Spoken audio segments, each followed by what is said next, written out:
Well, good morning, good morning, good morning. Happy Sunday to everybody. Welcome to another live stream with myself, Patrick, and Steve. Morning. I think I have my sound on over here. Let me turn that off. There we go. And so, how's everything going today, everybody? I see we have a few people and a bunch of comments already inside here. Patrick, how are you today? Doing pretty good. A little tired, but overall, not too bad. A little tired. Steve, good morning. How are Good you today, buddy? morning. Good to see everybody in the chat room, and looking forward to this Q&A session. All right. Well, today, in addition to the Q&A, we're going to talk about the projects that we've got going on with this week in the laser makers realm. And the first one is going to be the one that I'm going to show you today on the new Rotary Lasermatic 10. And I'm actually going to run it during the stream so that you guys can see it. And that's the first one. And the second one is going to be some PMAGs that Patrick just did on the fiber, or I think he's going to do maybe live, one or the other. And the third project is what Steve has coming up. Oh, he's got a couple of projects that he's undecided on. They'll probably both wind up being on the Laser Makers Realm website within the next week and a half or 2 weeks anyway. And by the way, I just wanted to say thank you to Steve. Thank you, Steve, for my t-shirt. Check out my wood, Hobo with wood. Yeah, I was surprised to see even Patrick's wearing his today. That's a milestone for me. I think that's great. And there's a little story that goes behind this t-shirt as well. And now some of you already know my wife is on vacation in the Philippines until March. So for some reason, every time she goes on vacation, our magic laundry hamper stops working. You know, typically I just throw all of my clothes in there and the hamper takes care of everything and puts them straight, nice, clean, folded, put in my drawers ready for the next use. But every time she goes on vacation, that magic hamper stops working. So goes offline. After the stream today, I'm going to have to go take it apart and see if I can't figure out what the problem is. But so I actually ran out of t-shirts today. And interesting enough, this one was in the mail from Steve. Thank you, Steve. I appreciate it. We have a bunch of people already. Looks like. Welcome, everybody. Good, happy Sunday morning. And Tony is here. Looking forward to it. Thanks, Tony. GBWSF, did you get my email with the, well, I don't know who you are. So adapter for mounting the Ortura 10-watt board to the Lasermaster 2, Lasermaster LMP2. I'm not sure yet. I've been behind on emails this week because there's just so much going on here. And I had to get this video out on the Rotary Lasermatic 10. Army Dogs, good to see you. Thank you for being here again. Michael, hello from Texas. Howdy, Texas. And Texas times 2, J. And of course, my wife knows that I'm on a live stream and she's calling me anyway. So I guess I'm going to have to put my phone on Do Not Disturb so that doesn't happen again. And Sharon, good to see you here. I think I'm having a great day. I don't know about the other guys. They look pretty tired. But, it's Sunday morning. They're a lot younger than I am, so they were probably out last night. Virginia Beach. Hey, Stephen. Glad you're here. Roseville, California. Thanks for stopping in. And she's still trying to call, even with the phone on Do Not Disturb. Let's see. Michael is asking a question there. Jeepa J is from the Dallas area. Okay. Finally got to sit in on one of these live streams. Welcome, Lon. Glad you're here. Oregon. We've got Doug from Oregon in here. We've got Wendy. Hi, Wendy. Thanks for coming again today. I appreciate it. We've got Jeff. We've got Chad, Gerald, Douglas, Robert, JG, Daniel, Dave, Vaughn, Annabin, Magic Hamper. Yeah. So anyway, guys, welcome aboard. It's great to see everybody here today. The first thing I want to talk about today is going to be subscriptions. So, we really haven't gotten that many subscribers, which kind of surprises me because we're going to be bringing you all kinds of, new and free stuff. So, if you guys could, I would really appreciate it if you would share this on your social media. We have lots of ways to get in touch with the group here, the three of us. We've got Facebook, we've got Discord, we've got Facebook groups, we've got Instagram, all kinds of stuff, all kinds of ways to get in touch with us. And if you could share out the post, like the video after the stream. If you're watching the rebroadcast of this video, like and subscribe down below. That's going to help us to grow. It's going to help us to bring you more projects, more and better projects, and also to get the announcements out of the way. Today, I will be announcing that donations to this channel really help us. It helps us to buy supplies. It helps to pay for the streaming content, all that kind of stuff. And it helps us to bring the projects to you. And today I'm out announcing that we will be awarding to the highest donor for the stream today. We'll get this flash drive.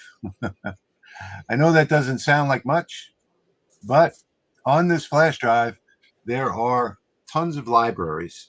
There are templates. There are several different types of LightBurn cut and engrave libraries. So no matter what type of laser you've got, there's going to be a library on here from 5 watts all the way up to 20 watts. There's also going to be templates. It's just jam-packed with information, and we are going to do this every 2 weeks. You see, I am prepared. So this is for the next 2 months at least. I've got a bunch of these finished, ready to go, and they will go out in the mail to the highest donor of the live stream. So down on the bottom of the screen down there, below Steve, get out of the way. Down on the bottom of the screen there, you'll see a link to the donation link for the channel. And it's lasermakersrealm.com/PayPal. You don't need an account at PayPal. I know a lot of people don't have accounts. They don't want accounts at PayPal.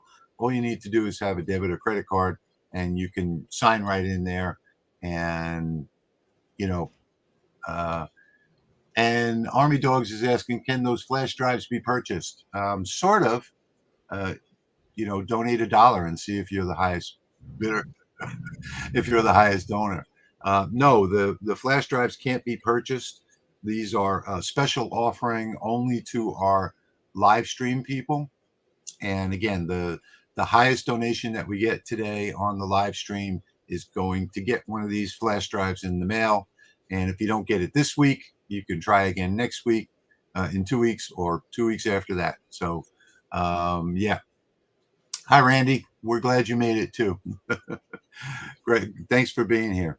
So who wants to start off today? Let's start off. Are there any questions so far besides the flash drive? Let's see. A loaded flash drive. I don't see any yet.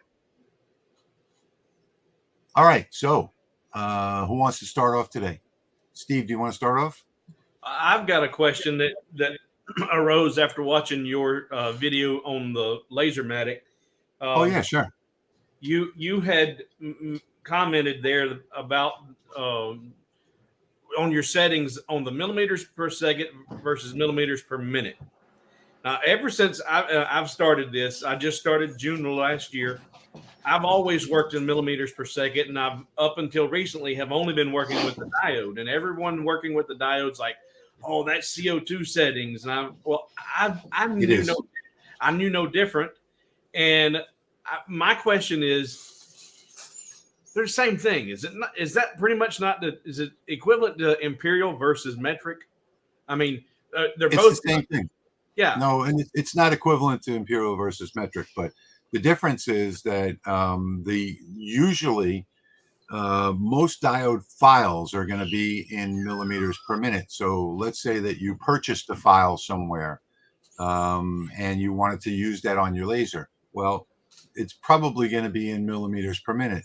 But If you purchase does laser or does LightBurn not automatically convert that if you import a file in? No. Okay. No. LightBurn does automatically convert it, so it doesn't matter whether you're in millimeters per second or millimeters per minute. That doesn't matter at all. Right. It's just basically how the files are offered to the general public. So if you have a file on your machine and you're running it at 60 millimeters per second, well, then you know it's going to be 60 times 6, 3600 millimeters per minute. Either way, LightBurn is going to run the file at the same speed. But it gets confusing to some people because most people that work with diode lasers, they work with millimeters per minute. So if I offer a file for sale in my online store or whatever it may be, if I offer it for free on my forum, well, then if you're downloading a file for CO2, you'll get it in millimeters per second. If you're downloading the file for a diode laser, you'll get it in millimeters per minute.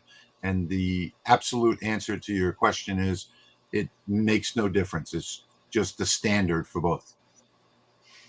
What do you have any idea why there was ever a different?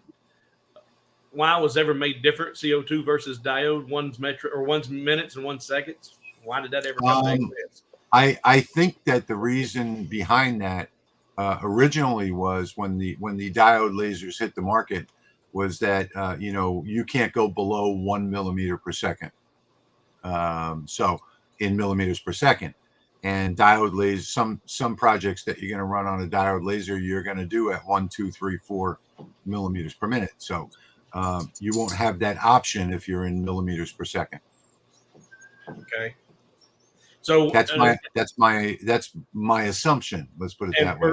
For the purposes of this channel and all the projects that I share, since I have always done in millimeters per second, and this question goes out to all you guys watching, put in the comments. When you download my files, would you prefer to see me do this in millimeters per minute instead of the second? Do I need to change to help accommodate and make things easier for everybody else, or is it completely irrelevant? Well, I'd like to jump in on that and say that you should probably stick with the standard. Well, and my standard's always been seconds, but that's no. I don't mean your standard. I mean the industry standard. Right, and that's I just need to retrain my brain. Yeah, it's a matter of simply clicking a button. Yeah, you just. Well, no, for some reason when I see those large numbers, I get a little scared. Well, you can design the entire file in just millimeters per second, and then just before you save it, just switch over to millimeters per minute if you're doing a diode file. And a lot of people commenting, yes. So, all right. So that's what I'll do. Let me jump over to Daniel. Let me jump over to the comments real quick because I see a comment from Daniel in here. Let me see if I can find it and put it up on the screen so everybody can see it. And it should be right here. I don't see it. I got you, I think. How about that? Yeah, there you go. Hi, Daniel. How you doing today? So his question is, should I calibrate my camera before or after I place my cutting tray? You're calibrating, when you're calibrating your camera, you're calibrating the camera in to the surface of the workbed. So a lot of people don't understand calibration, and they say all kinds of rude things about LightBurn and how the calibration doesn't work or anything else, but it's always user error. You know, it's never LightBurn error when you see all these people complaining online. So you're going to calibrate your camera to the work surface that you're going to use. So if you're using a honeycomb bed, like I am back here on the Lasermatic 10, then I'm going to calibrate the camera to the surface of that honeycomb bed. And then to take it even a step further, if your typical wood that you use is, let's say, 6 millimeter wood, okay, this is your typical work.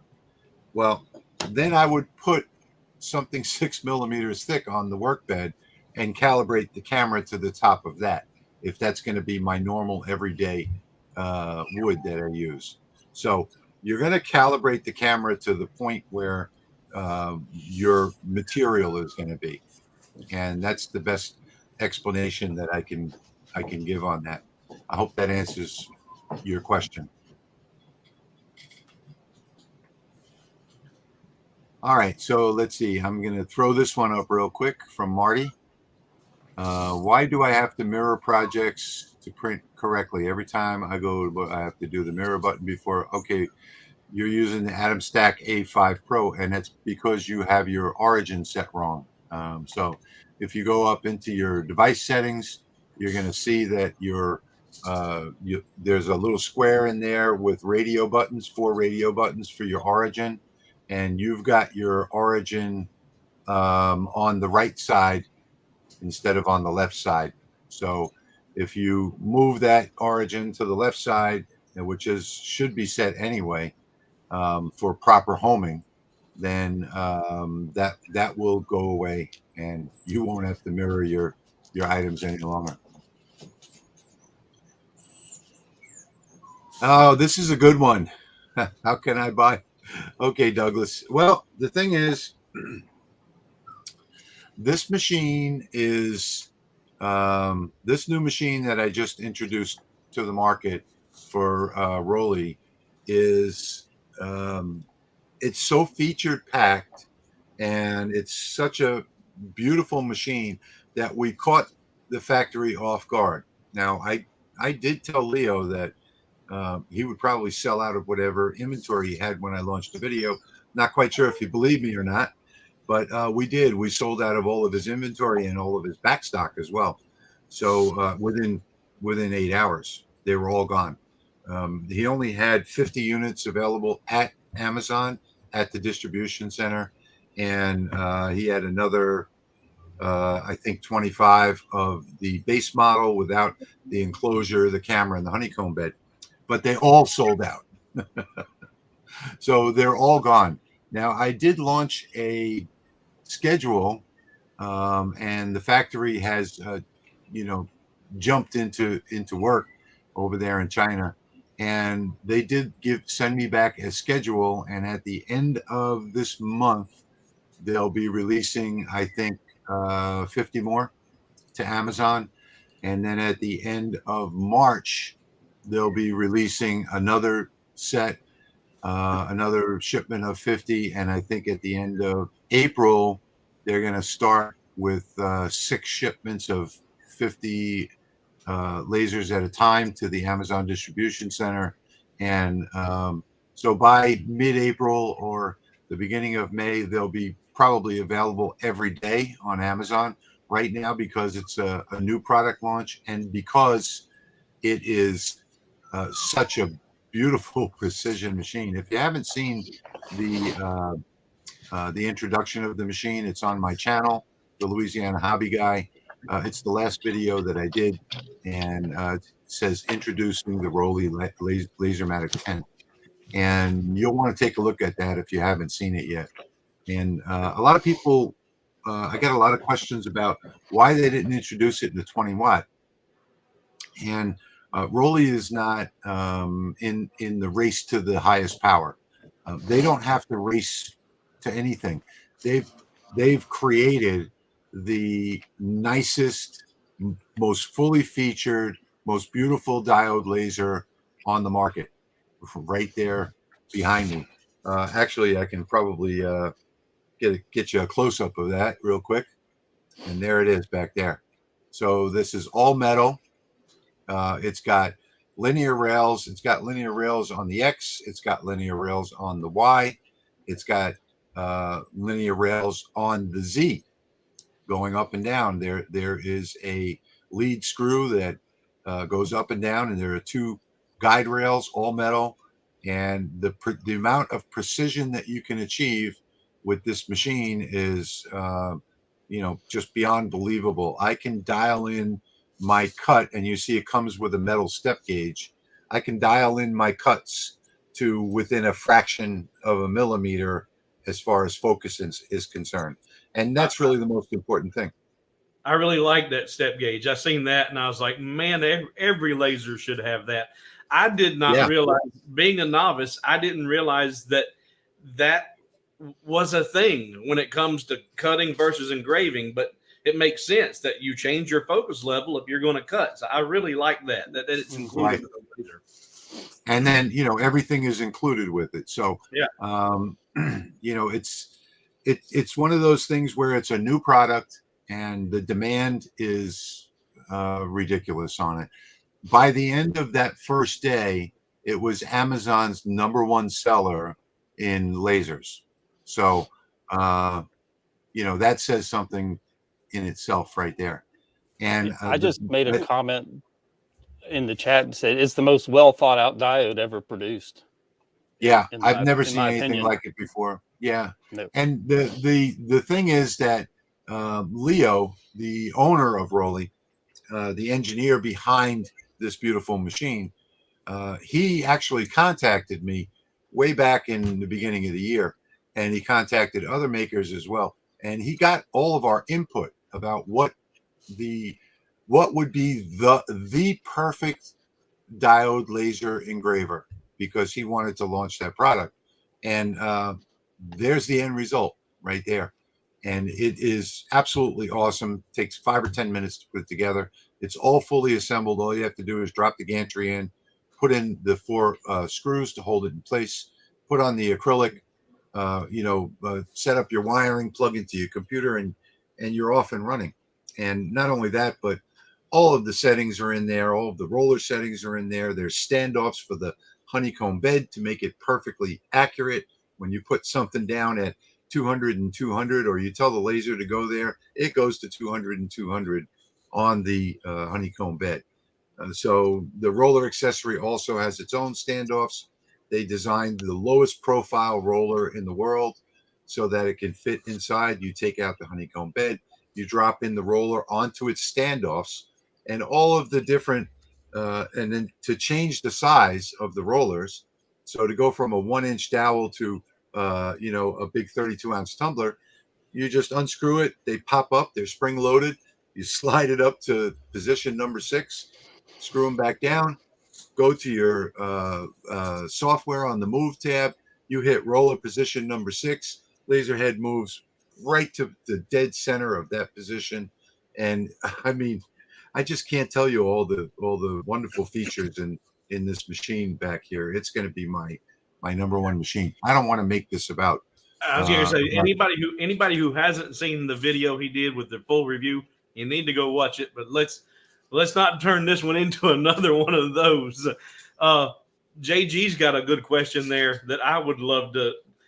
Just above Douglas there, he's referring to his Rotary and an issue with it, I guess, in between cuts. After his Azer 20-watt roller assembly, how do I slow down the roller rotation speed between cuts?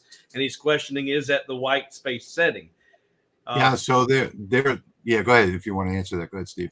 Well, no, that's what I was thinking. That's one thing I know you use it, but I do not go in and increase my white space setting. I maintain just a constant speed, but I can imagine, I can see that if he's up to his white space setting, yeah, that sudden movement on a roller without any jaws, that's got to be what it is it not? Yeah. On the roller accessory, there are 2 things. So Number one is the white space scan. So go in your device settings, set that white space scan down to about 400 millimeters per minute or so, whatever you feel comfortable with. And then the other setting is going to be on the Move tab.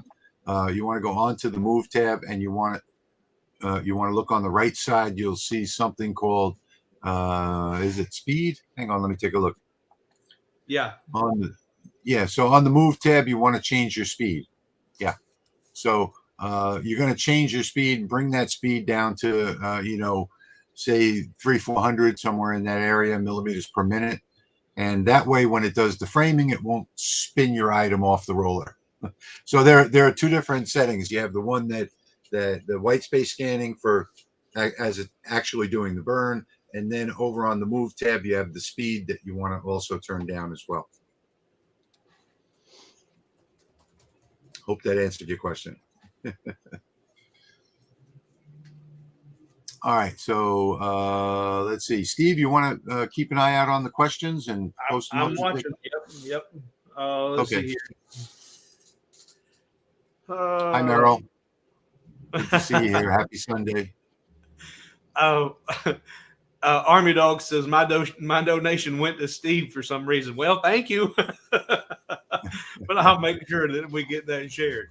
Well, now another thing too, guys, is that right below. I don't know if can we take donations on the channel yet? No, huh? Yep. Right below. Is not on the channel, but the Laser Maker Round PayPal link is set up and working. Okay, I thought I posted. I thought that was the Laser Maker Room PayPal. Well, Steve, you're gonna have to give that donation back to the channel. Well, it depends on the size. Hey, everybody, like the video down below real quick. I just got to throw that in there. I am going to be share. So let's talk about the projects that we've got coming up. I guess I'll talk about mine first. I am going to be sharing a project this week on the Laser Makers Realm, and it's something simple that I'm doing for somebody that wants a religious item, and they actually specifically asked for the books of the Bible. So let me show you what I'm doing here real quick. Let's see. And for some reason, it is not showing me my LightBurn. Why is that? That's interesting. We have Windows, Chrome tabs, and entire screen are pretty much the only thing I've got here. Let me see what happens if... This is really odd. I've always been able to share my screen. I don't know what's going on here. Let me...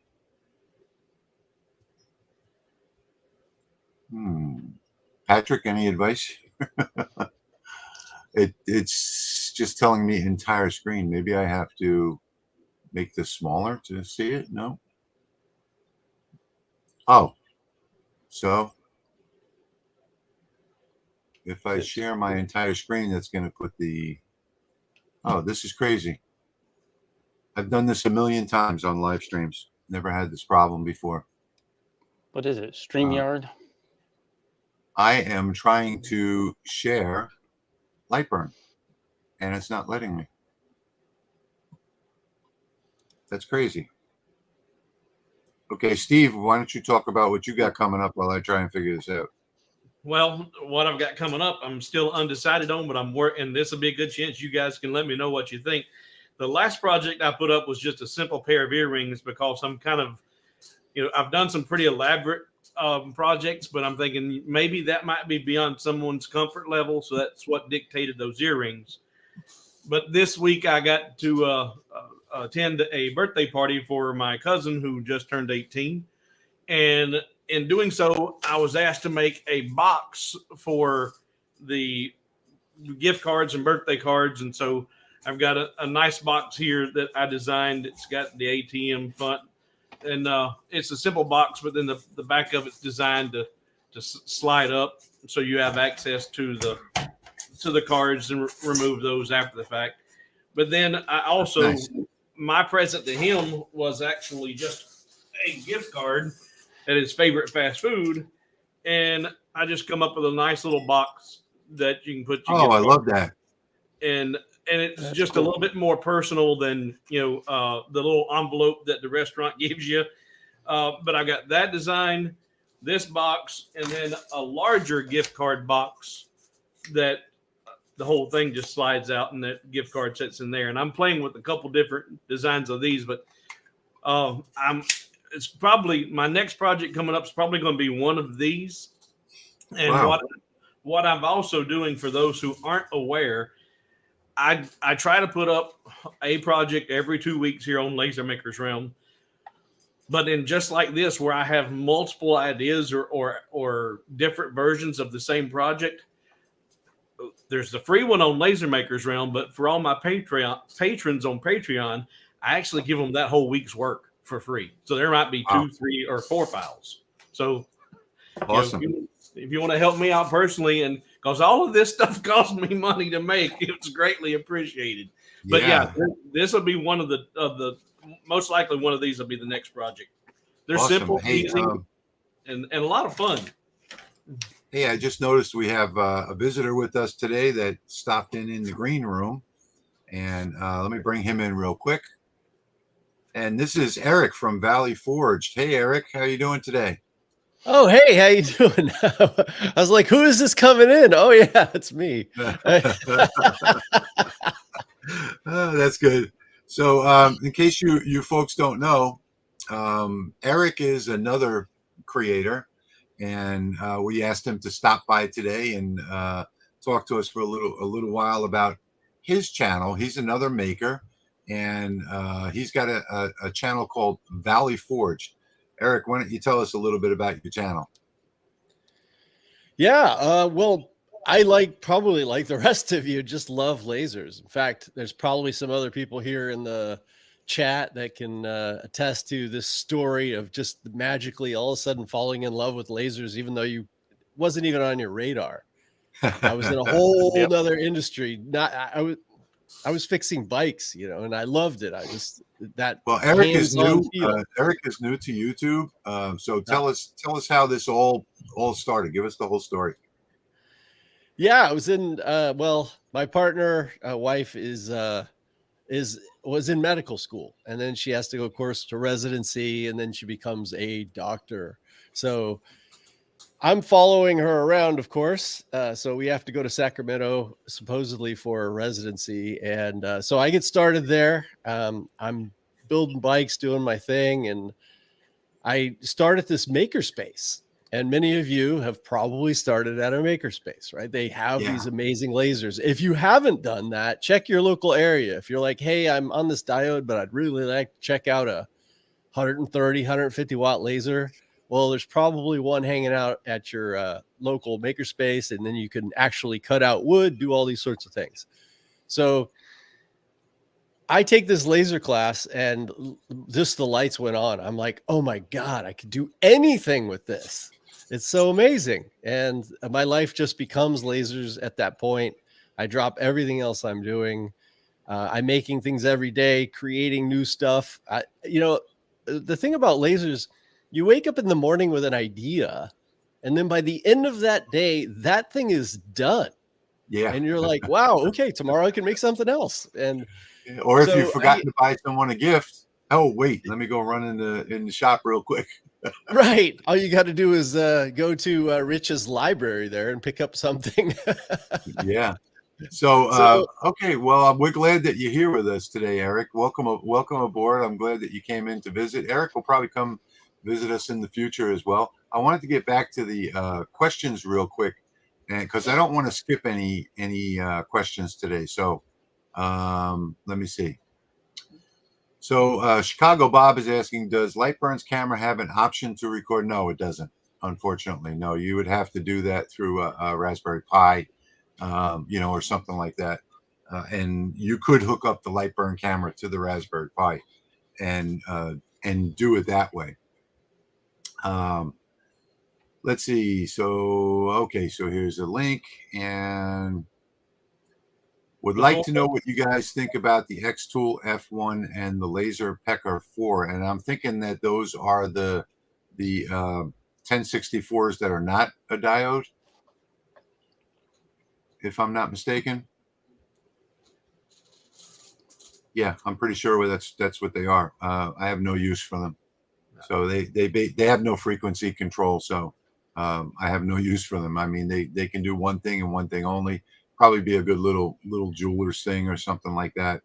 You know, I don't know. That's about all I have to say about that.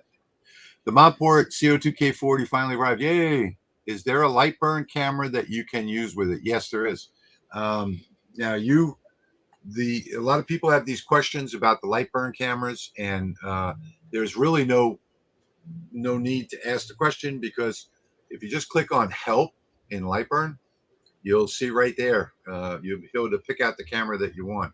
It says camera selection help, and click on that, and then measure the distance from the base of the engraving where you're going to be using it to the lid where you're going to be hot gluing it. And let's say that distance is 8 inches, then you have to find a camera in the selection help that matches that. That will tell you how many megapixels and what degree the camera should be for that particular laser. And before you move on to another, back to cameras, Dave Fisher was asking, he was also looking for LightBurn cameras. Is there anything that he should avoid? And having just purchased 2 cameras myself, one for the diode and one for the Montport, I wasn't aware that you had a difference between the fisheye and the non-fisheye. And what you just mentioned, in the LightBurn help, and I did this, but it was so long ago. Does it you tell it which laser you have and what you're working with, so it's going to keep you from making the wrong purchase? Is that right? No. No. Okay. No. So how do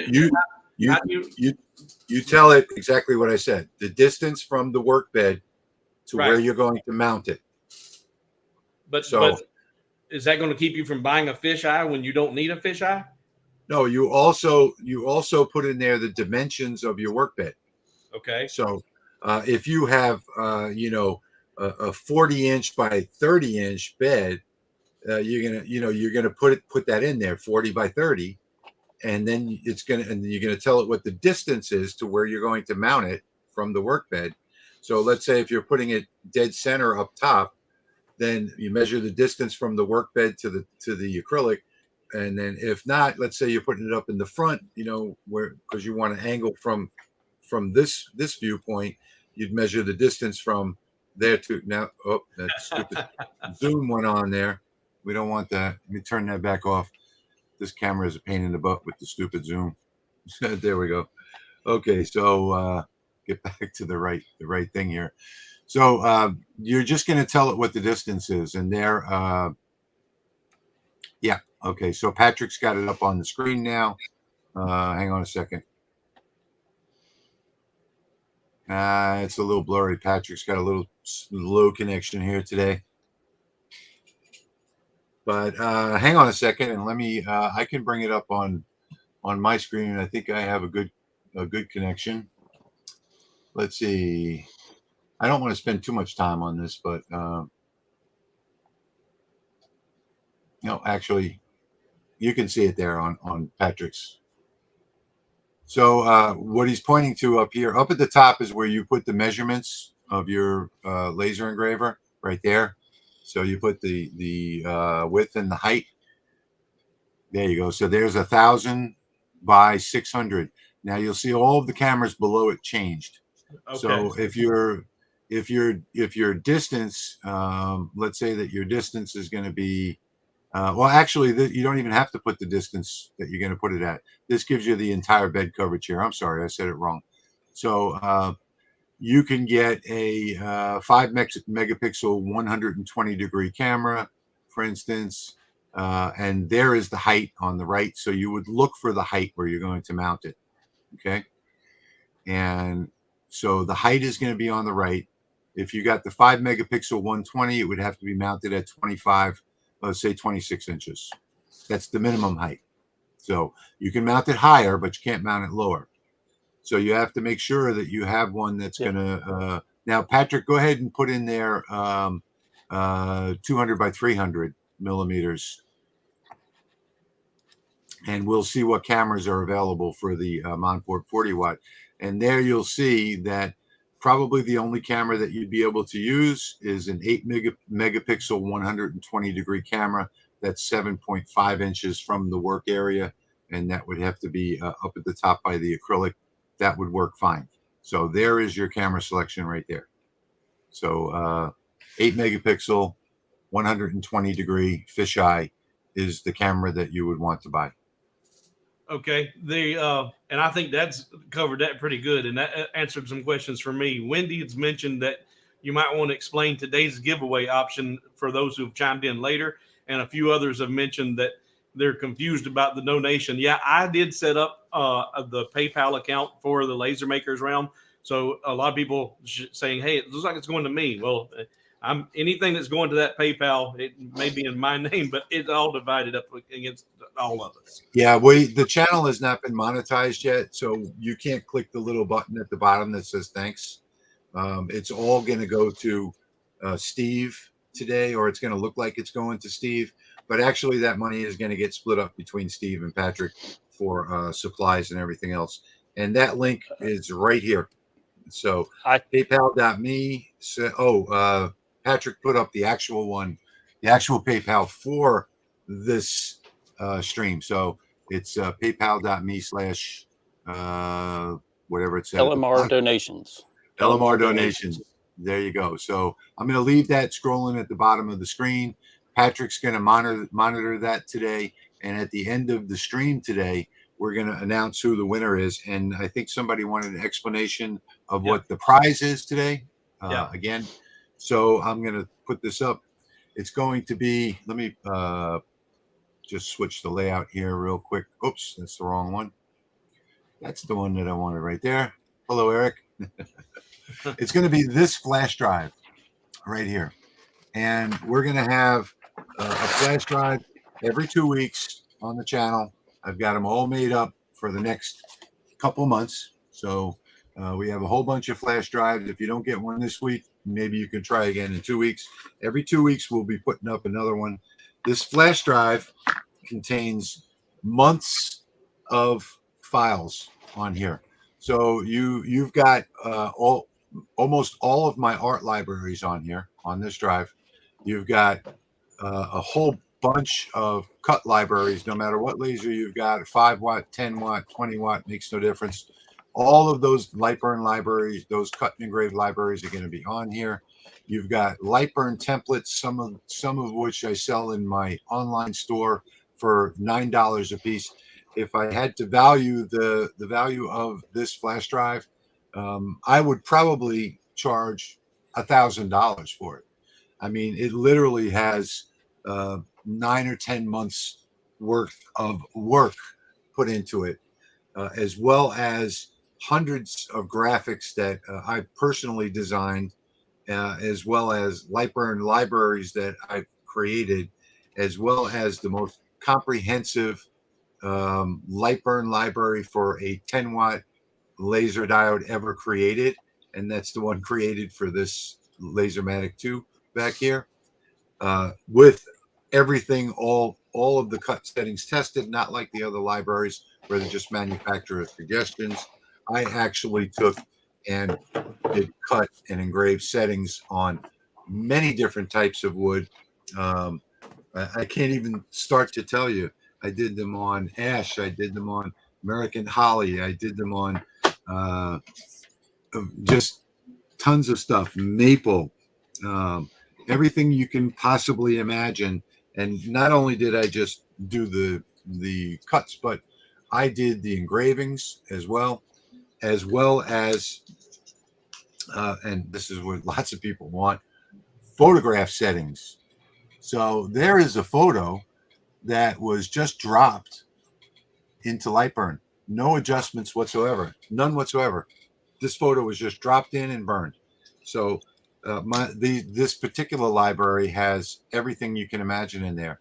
It's got vector, it's got raster, it's got photo, it's got every type of wood you can possibly name.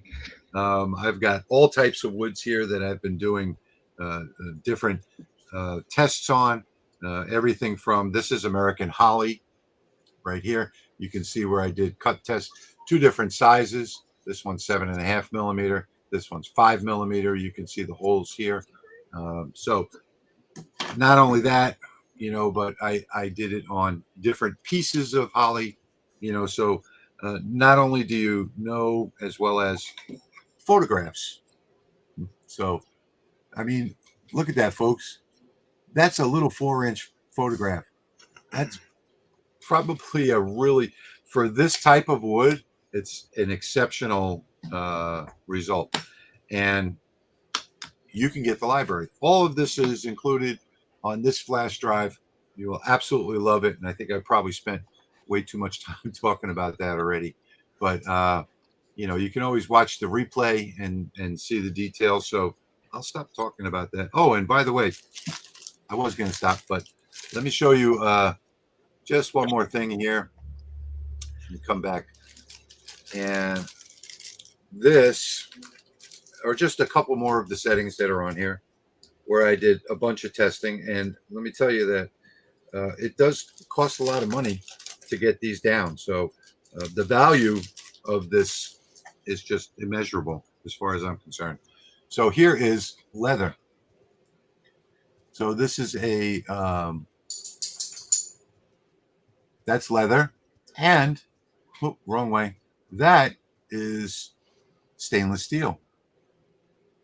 Now, this is stainless steel, but it is not what you think it is. There is, let me put it over here. Maybe that'll come in better. Can you see that now? It shows up a little bit. Yeah. Yeah. So the stainless engraving on this, maybe it comes, no, I guess I'm holding it to the wrong side. There we go. And what am I doing wrong here? You don't know your left from your right.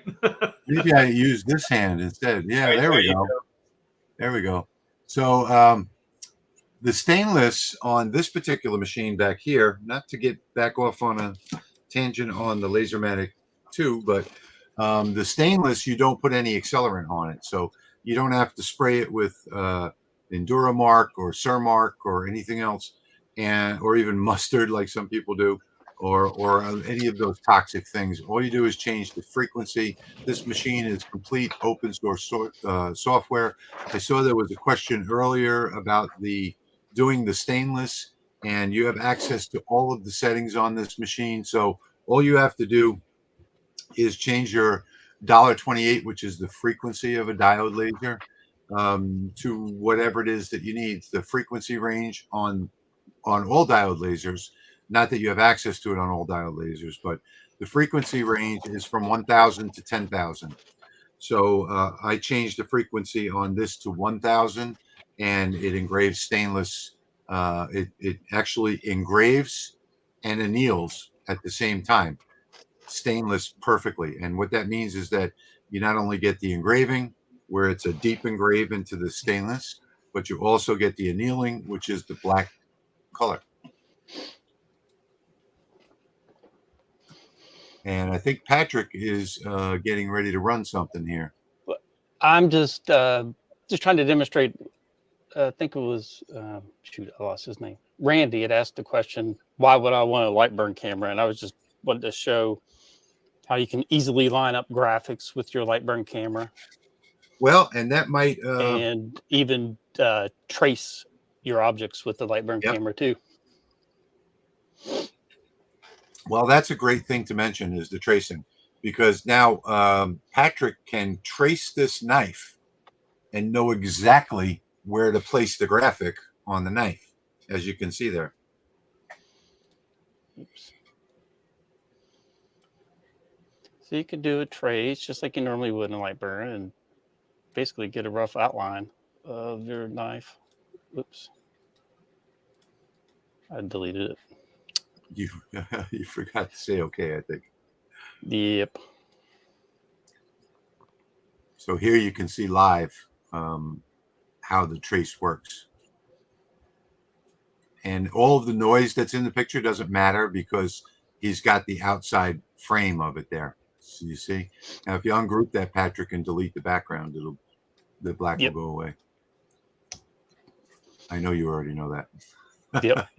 So yeah, I so don't you know can get why- a I don't know why general I said that. general trace of an object. Yeah, so now you can see he can position that text anywhere on that object that he wants, and it will burn in that exact position. And you can play around with the sliders and get a much better trace, of course. Yeah, So well, just now a you're on quick- group, so. Yeah, that's just a quick demo anyway. But let me jump over to the other camera real quick, the other software. Okay, so here we go. Is that picture clear? Yes, sir. Okay, so this is what I am working on today. This will be the file that's going to be available for download in the next 2 days on the website, as well as underneath the video once we publish the video to the YouTube channel. So what I did here was a puzzle, and let me show you how I did this. And I know it doesn't seem like it takes long to do it, but this is a really quick one, and that's what this channel is all about, is doing fast and easy projects. So this is the puzzle here, and the thing that took the longest was researching all of the books of the Bible. So and this is what my friend wants. And let me turn off the camera for 1 second so that you can see it better. There we go. So this is what's going to be the free download. There is a frame for it over here on this side that's off the workbed right now. I've already cut that one out this morning. There's also a stand for it for 6mm wood if you wanted to put the puzzle together and then slip it into the stand. So it's going to be a 3-piece item, and I'm going to actually do this one now while we're live streaming. I've already done the base, which is the bottom part, and now I'm going to cut these parts out right here. So now if I were to take, and let me check what I'm doing here before I actually do it. I'm going to group these together, and then I'm going to align this one to this one and center it, and there you go. So you can now see that we've got this part here, the outside, and then we've got the inside. So this is actually going to be, actually, you know what? I think I did this wrong. I did, because I need to have the inside triangle on this one as well for the pieces to fit into it. So I'm going to fix this and go back to the 4 shots here while I fix it. All right. And Patrick or Steve, Patrick, I think you want to talk about the PMAGs and the library that you're going to be doing. Yeah, so to follow up from my video 2 weeks ago and the little live demo on the PMAGs, I just prepared another quick PMAG demo because I know everybody likes to see that live.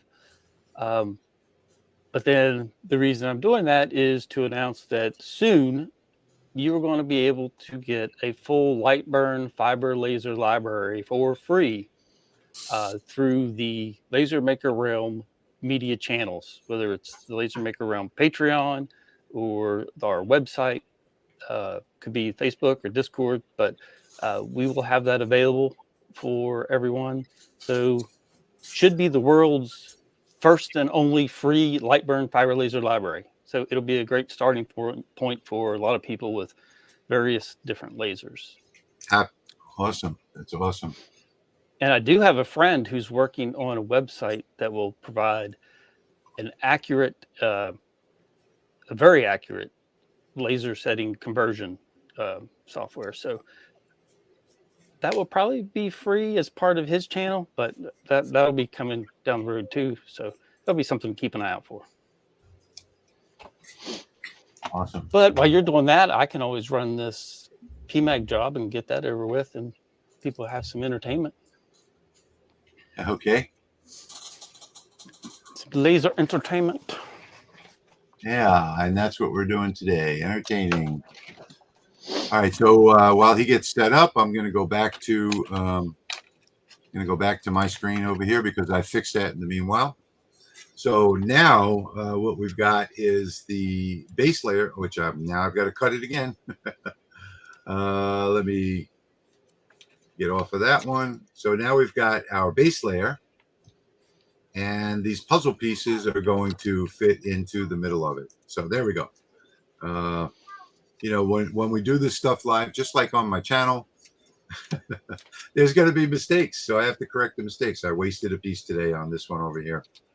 So this is also going to be packaged with another one over here. As you see, let me go to the cuts and layers and turn it on. This is a wall hanging that I'm making right here. So this is like a religious theme it's going to be. So you're going to get the wall hanging. You're going to get the puzzle as well as the puzzle holder here. And this one here will be 3 layers. So you'll have the backing.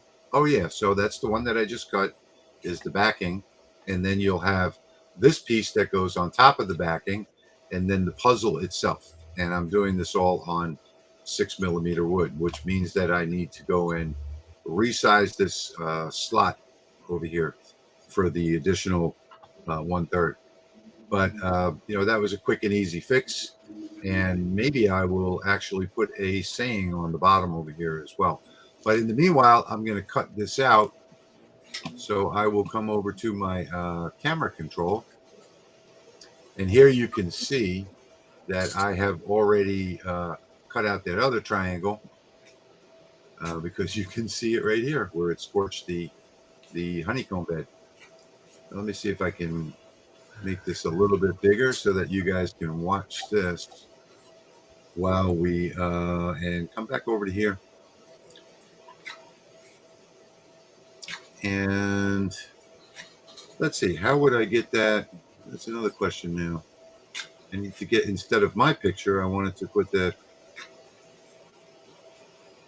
Patrick, how do I get that to come up? I got to change cameras, I guess, right? Yeah, I think so. I'm sorry. I was distracted.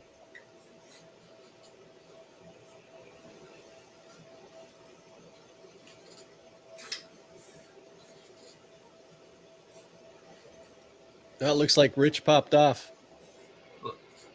He's there, but he's trying to add a camera that's not connected.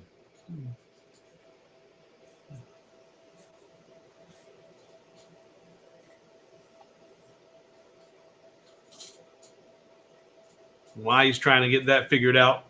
There was a comment in here from GBWSF. He's talking about his LightBurn. He's having problems getting his values to stay in the fields. When he makes an input, it doesn't always set or doesn't always take. Well, my experience, and I just had to buy, and you're not going to like this response, but I just had to replace my computer because I was having a lot of issues with LightBurn doing some really crazy things. It turns out the issue was actually I guess the graphics card or my computer itself. A lot of bugs and problems that I thought was software related turned out to be hardware related. So I don't know if that's what you have going on in your situation, GBWSF, but that's probably a pretty good, strong possibility. Have you ever experienced much of that, Patrick? We're put in a value and it just don't take until you do it 3 and 4 or 5 times? No, I haven't. No, and I did when I was using my laptop, and that's a question, and I may find your answer or reply there later on. Are you using a laptop instead of an actual PC? Because that laptops have their own built-in issues. Yeah, normally I tab through and everything sticks, no problem. Yeah. All right, so real quickly, I wanted to talk about, a lot of people always ask about why I use absolute coordinates, and I want to show you live right now why. So I've got my 6mm wood, a 12 by 12. I'm going to put this on the work bed. And you're upside down. No. That, my friends, is the reason why I use absolute coordinates, because I just drop the workpiece onto the workbench and I hit start. So now you know why. So if I come back over to over here, let me move the camera out of the way for 1 second because I want to update my overlay, and there it is, as you can see. So now I don't have to worry about cutting this because I'll put it wherever I want and the laser is going to cut it, and you minimize your waste here. So I'm going to just go ahead and cut selected graphics right over here because I don't want anything else cut out on here, even though it won't cut. It's off the workbed. And I do need to start my air assist. No, not yet, because it's going to do the engraving first. Let me make sure of that by going to the cuts engraving and cuts and layers. And yes, so it will do the black first, the red second. So let's come back to the laser. And actually, you know what I think I'm going to do is I'm going to turn off the red, the cut, until after I run the engraving. This way I can turn on my air assist and get it ready. So I'm going to come to the laser and hit start. And yes, I have, no, you know what? I haven't focused. I haven't focused for the cut right now. So let me switch focus real quick. And on this machine, this only takes a second because of the precision focusing. It makes it really, really easy. So you see how quickly that took me. And now I will come back over here and hit start once again. And now if I bring that camera out, you can be entertained by the engraving while we continue on with the live stream.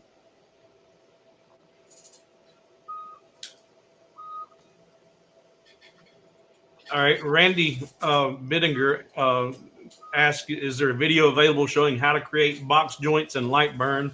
I want to make joints around different shapes. And Randy, I will be the little gift box that I'm going to be doing for my project in Laser Maker's Realm.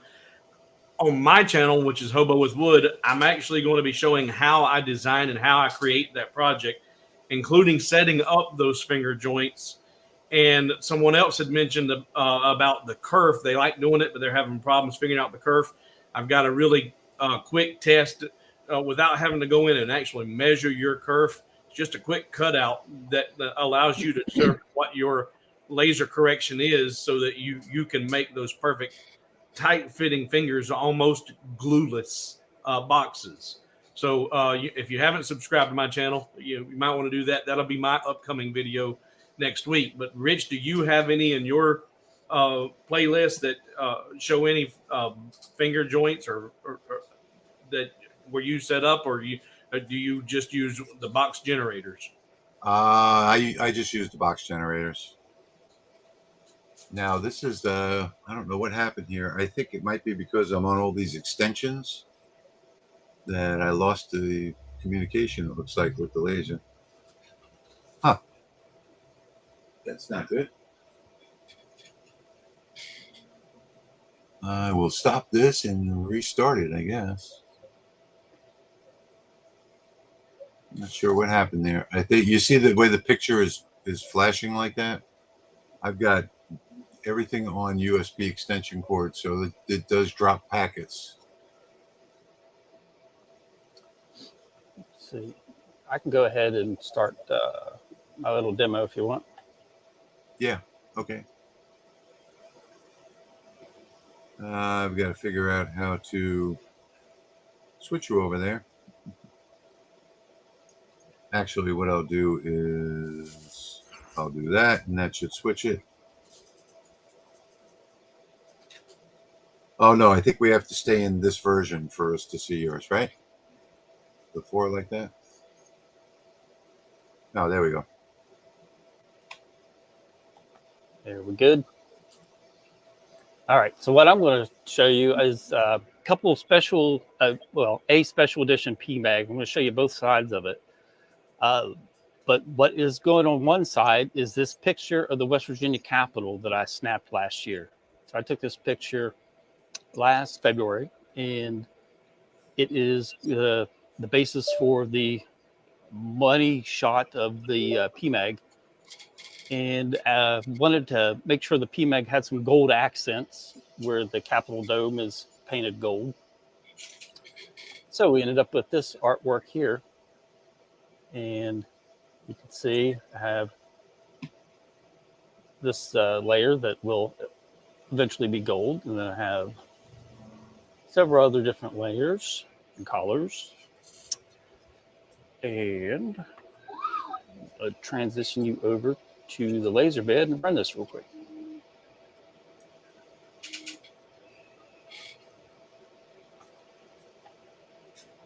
And here we go. And I'm still trying to figure out why that did what it did. I'm almost certain that it's because of the 35-foot extension cable, even though it's only 2 feet behind me. All right, I had to turn my fan on. Now we're going.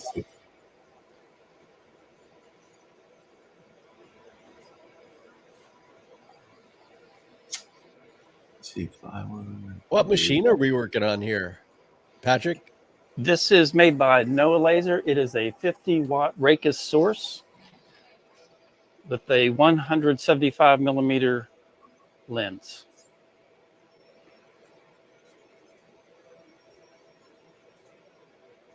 Well, I'm glad that stopped because I did not set my settings for the engrave. I've just been very impressed with the amount of detail I've been able to pull out of this PMAG.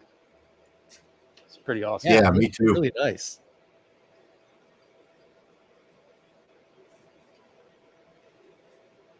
And so fast. Yeah, I recommended last week we set it to the music from Trans-Siberian Orchestra. They're famous for their laser light shows. Yeah. Yeah, and Rich has got to be Benny Hill at this point, right? I feel like it. There's that one, and then this is what I'm really impressed with. It's just the detail. Oh, yeah, that's gorgeous. I'm just flipping my wood over here. Yeah, that came out. And we have the gold dome.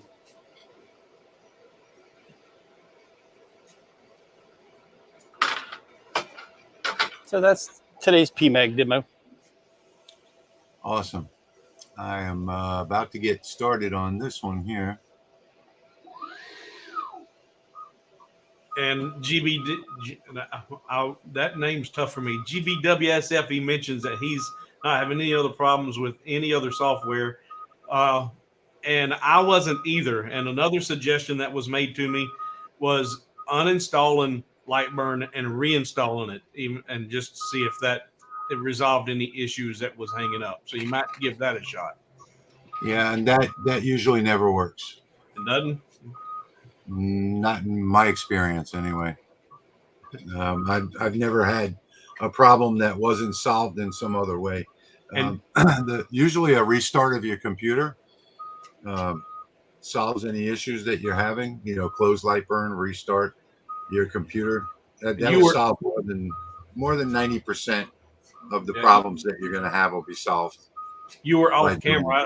I don't know if you heard the initial question.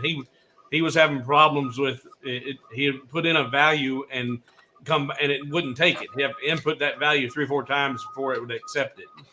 Oh, Oh, I see. A value in what position? I'm guessing probably settings, and I haven't. I'm slowly scrolling through our comments, but Okay. I had some similar issues, and that's what I told him. I was having problems, but it turned out my problems were because I was using a laptop that just didn't have the processing power. Yeah, and I can tell you another thing too. If you're not on Windows 10 or Windows 11, a lot of people are using Windows 8, Windows 7. I don't know why. It's not even safe to be on the internet with. It did it again. It's not even safe to be on the internet with that version of Windows. So I don't know why they're using those old versions of Windows. You can actually buy Windows 10 or Windows 11 online, for $10 or $11 if you can't upgrade for free.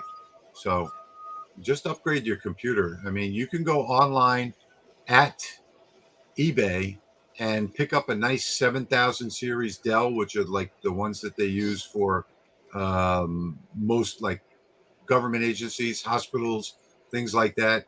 They've got these refurbished Dells that you can go online and pick up, and for $60-$80, why not do that with Windows 10 or Windows 11? I picked up one for the shop over here for my CNC machine. It was $88, including shipping, and it was a 7000 series Dell with Windows 11, a Core i5 processor, and 16 gigs of RAM.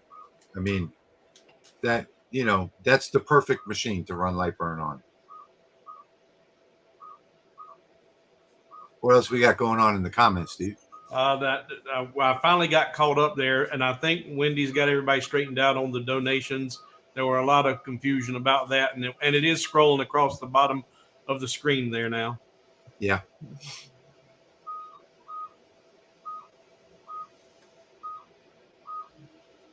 Hey, Patrick, do you sell those mags? I can Patrick's a firearms dealer. for sure.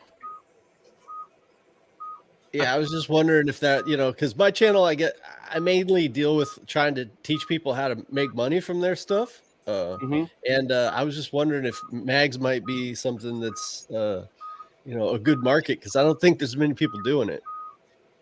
Yeah. Well, it's one of the few firearms things you can sell without an FFL license as well. Yeah, there's definitely a market. And we got a comedian. Darren's wanting to know by biggest donor today. Are you referring by weight? Well, if we were, it wouldn't be you, Darren, because that would actually be me. I'll say, but I've got the biggest belly here. Yeah, by his photograph, he did not appear to have an unfair advantage. No, not at all. Oh, and by the way, I've been on a diet. I know you guys can't notice, but I've already lost 14 pounds on not Weight Watchers, but the other one there. What is it called? I can't think of the name of it. I've been on it for a week and a half. Lost a bunch of weight already. So my heart doctor said, "Hey, you need to cut down on the poundage before the next visit." So I'm hoping to go back and see him again at the end of this month, and maybe 25 pounds lighter, I hope. And Merrill has commented on your project you're doing there, made a couple of suggestions about plexiglass, and she's like, "Hey, how about doing that Bible puzzle on the plexiglass and use it as the light stand?" So, yeah, that's what I really like. Yeah, that's what I like about LightBurn. You take a file and you can do so many different things with it, and customize it and use that same file in so many different ways. Well, another thing too, I've got coming up, and I know I'm just a little picture on the left here right now, but I've got a glass. So I'm going to be doing some testing on glass, and I'm going to be doing this on glass. And actually, Eric, I think it was you that sort of gave me the idea of doing this for the channel. Did you do I think you did a glass video, didn't you? I did an acrylic one lately. Acrylic. Yeah, that's what it was. Yeah. But I got the idea that I've never done glass videos, even though I've done a bunch of glass projects for people. I've never actually recorded them. So this one, I'm going to be doing some testing. And on here, we've got, let's see, we've got the really nasty stuff, the dry molly, lube. We've got, oops, I don't want to touch that one. Enduramark silver. We've got Enduramark black. We've got regular black spray paint. We've got chalk over here, spray chalk over on the top left side. And I'll probably add one or two more to this. I think I'll add a couple of more colors of the spray chalk, and just basically all the stuff that people already use. I'm going to be doing some testing on glass, and that video should be out maybe in about 2 weeks or so, something like that. I don't know.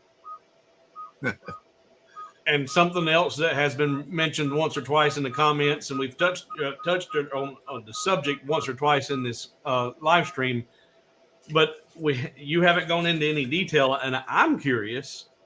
You've mentioned the ability to change the frequency with the open source that's available on this laser. I wasn't aware that you could even do that with a diode, and Yeah. Like the laser I've got here, the Z1 from Comgrow. Am I able to change the frequencies on that one, or is it not an open source or what? I don't know. So on some laser engravers you can, and on others you can't.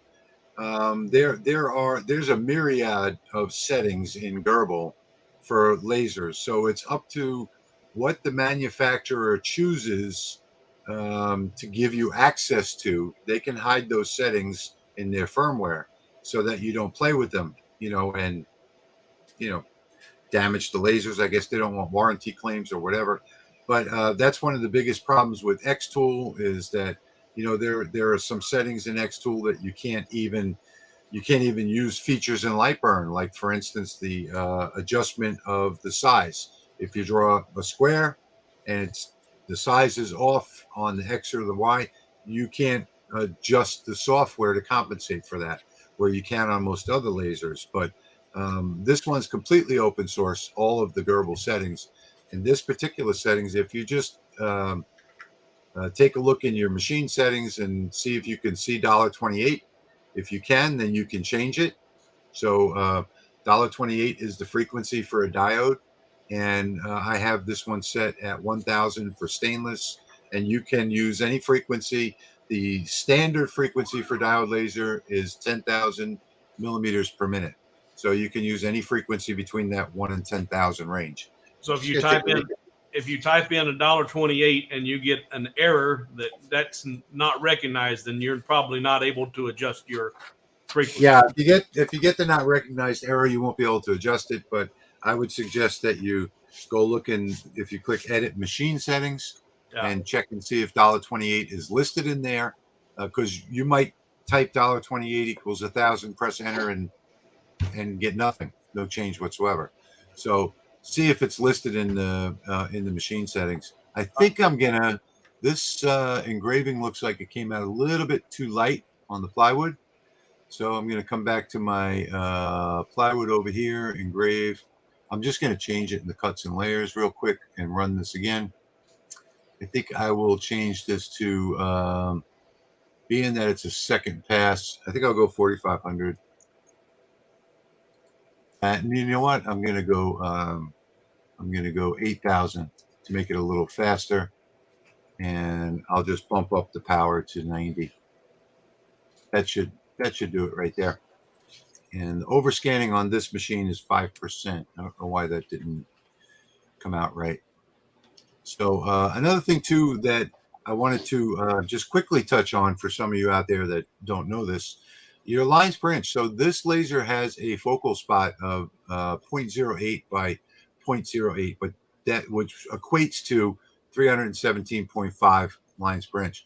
That doesn't mean that you're limited to 317.5 lines per inch. So you could change this if you wanted overlapping. You could change this to 400 DPI or LPI actually, and that would just make the lines overlap on top of each other, but it would give you a more complete and darker burn.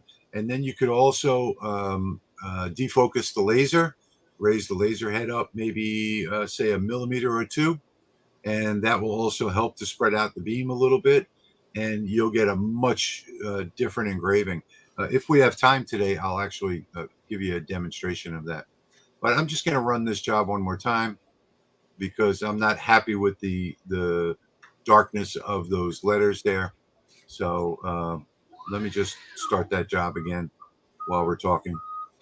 All right, and to follow up with the changing of the frequency on the diode. Yeah. If I understand what Patrick's doing in order to create those different colors on his PMAGs, that's done by altering the frequency that's being emitted. Correct, Patrick? Yeah, frequency, speed, and line distance all play a Okay. part. But you're able to produce multiple colors on one job of one passing because that computer and that laser is able to vary those frequencies on each layer. But when you change your frequency rich on your diode, you're not able to produce that without going back and changing your settings, right? No, on the fiber laser, you have control over more than just the frequency. You have control over the frequency, the speed, and the power. And I'm limited to 100% power. And you know, you have it's a he's working with a 30 watt. Are you on the 30 watt, Patrick? 50. 50. So he's on a 50 watt fiber laser. I'm on a 10 watt diode laser. The difference is, you know, 500 or so. You know, 500. It's 500 times the power. But I think I'd seen it. You can actually get. In fact, someone commented on one of my videos. They were able to get different colors on stainless by changing the frequency. Yeah. But you're not able. I'm not gonna. I'm. Excuse me, but I'm not gonna be able to run this job today because I'm losing too many packets, which is interrupting the communication with the laser. So I'm just gonna stop this for now. I'm just gonna stop it for now. Let's see. Yeah, it's just I'm getting too much when I have this big long 35-foot extension cord plugged into the laser, and you could see the flashing of the camera. I have another one plugged into the camera. So what's happening is I'm losing packets, and LightBurn loses the connection to the laser. So if you're going to use an extension cable, you should use something that's 15 feet or less. Over 16 feet for sure, you need to have an active USB cable. And another thing too that I just realized, yep, this is a USB 3.0. So with laser engravers, you need to stick to the USB 2.0. So I'm going to take that one off. Maybe I'll transfer this file over to the laptop and run it from there. Sorry, guys. Go ahead. I was just perusing the comments, looking for any more questions.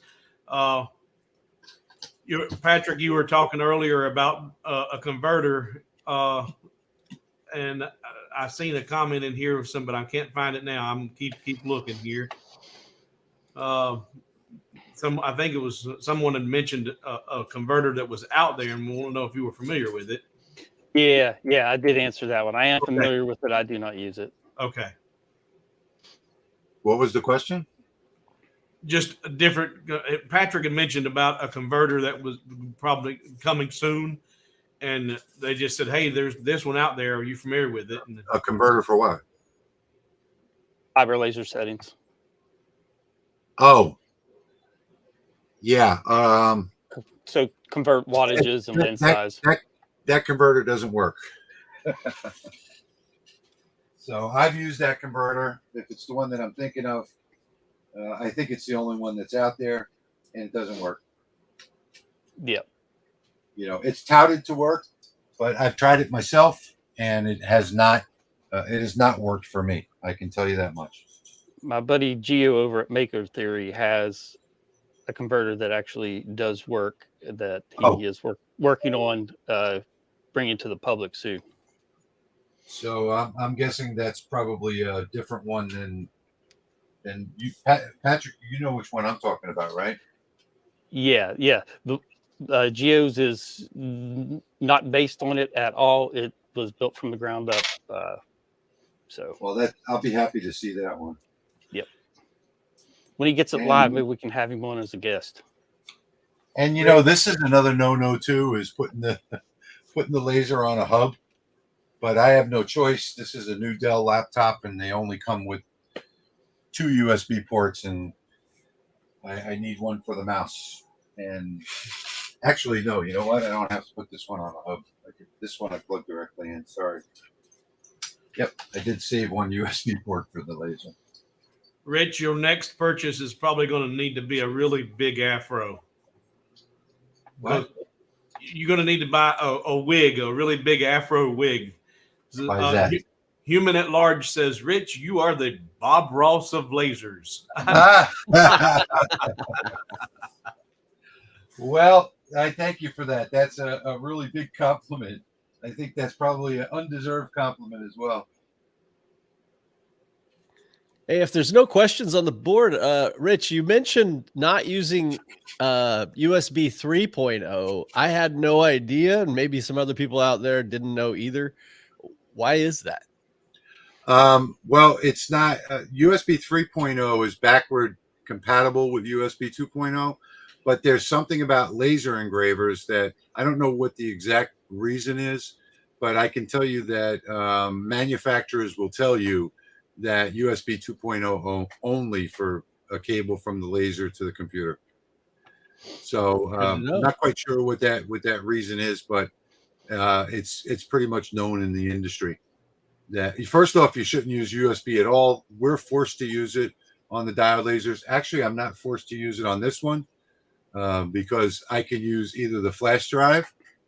I can plug in the flash drive and run it directly from an app, or this also has the web UI where I can go to it in a browser. It's got a really nice antenna. Stop it, stupid camera. You put your hand up. You know what? It won't do it when I want it to do it, but it will do it all the time when I don't want it to do it. But you can go to a web UI in a browser and control it from there, or you can actually log this machine into your router. So three other ways of connecting to it. I'm gonna excuse the back to the camera, but I'm gonna actually rerun this job from the laptop so that we can get it to work. I did put a link to a good active USB 2.0 extension cable. They're made by Blue Rigger. The link takes you to Amazon, but those it's gotta are be good active cables. And I think I have a 25-foot one that I use sometimes when I'm have a camera up, just showing the whole view of the shop, so it runs on the ceiling and everywhere, and it works great with cameras. And I'll use it to run the CO2 laser sometimes. So we've got a question from Vaughn London. Any chance that we can request LightBurn to open CDR files so you don't have to use another software to convert the file? And it's been my experience, Rich, the best way to ask anything of LightBurn is through their forum. Is that not? Yes, absolutely. Yeah. So if you're not already on the LightBurn forum, that's a good resource to go when you've got questions like this or suggestions. I had a few suggestions, and it was surprising me that whenever I went onto the forum, there were already multiple people who had suggested the same thing. And what you have there is a chance to, instead of uploading yours again, you vote on the fact that, hey, this has already been brought up, and hey, how you doing? I'd like to see the same thing. And the more people that suggest to see something added, then that's going to get their attention quicker. So if you haven't logged into LightBurn forum, go there, look and see if that's already been suggested, and then vote for it.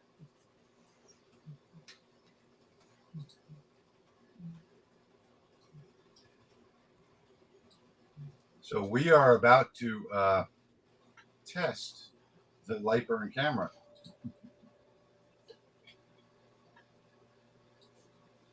Testing the LightBurn camera.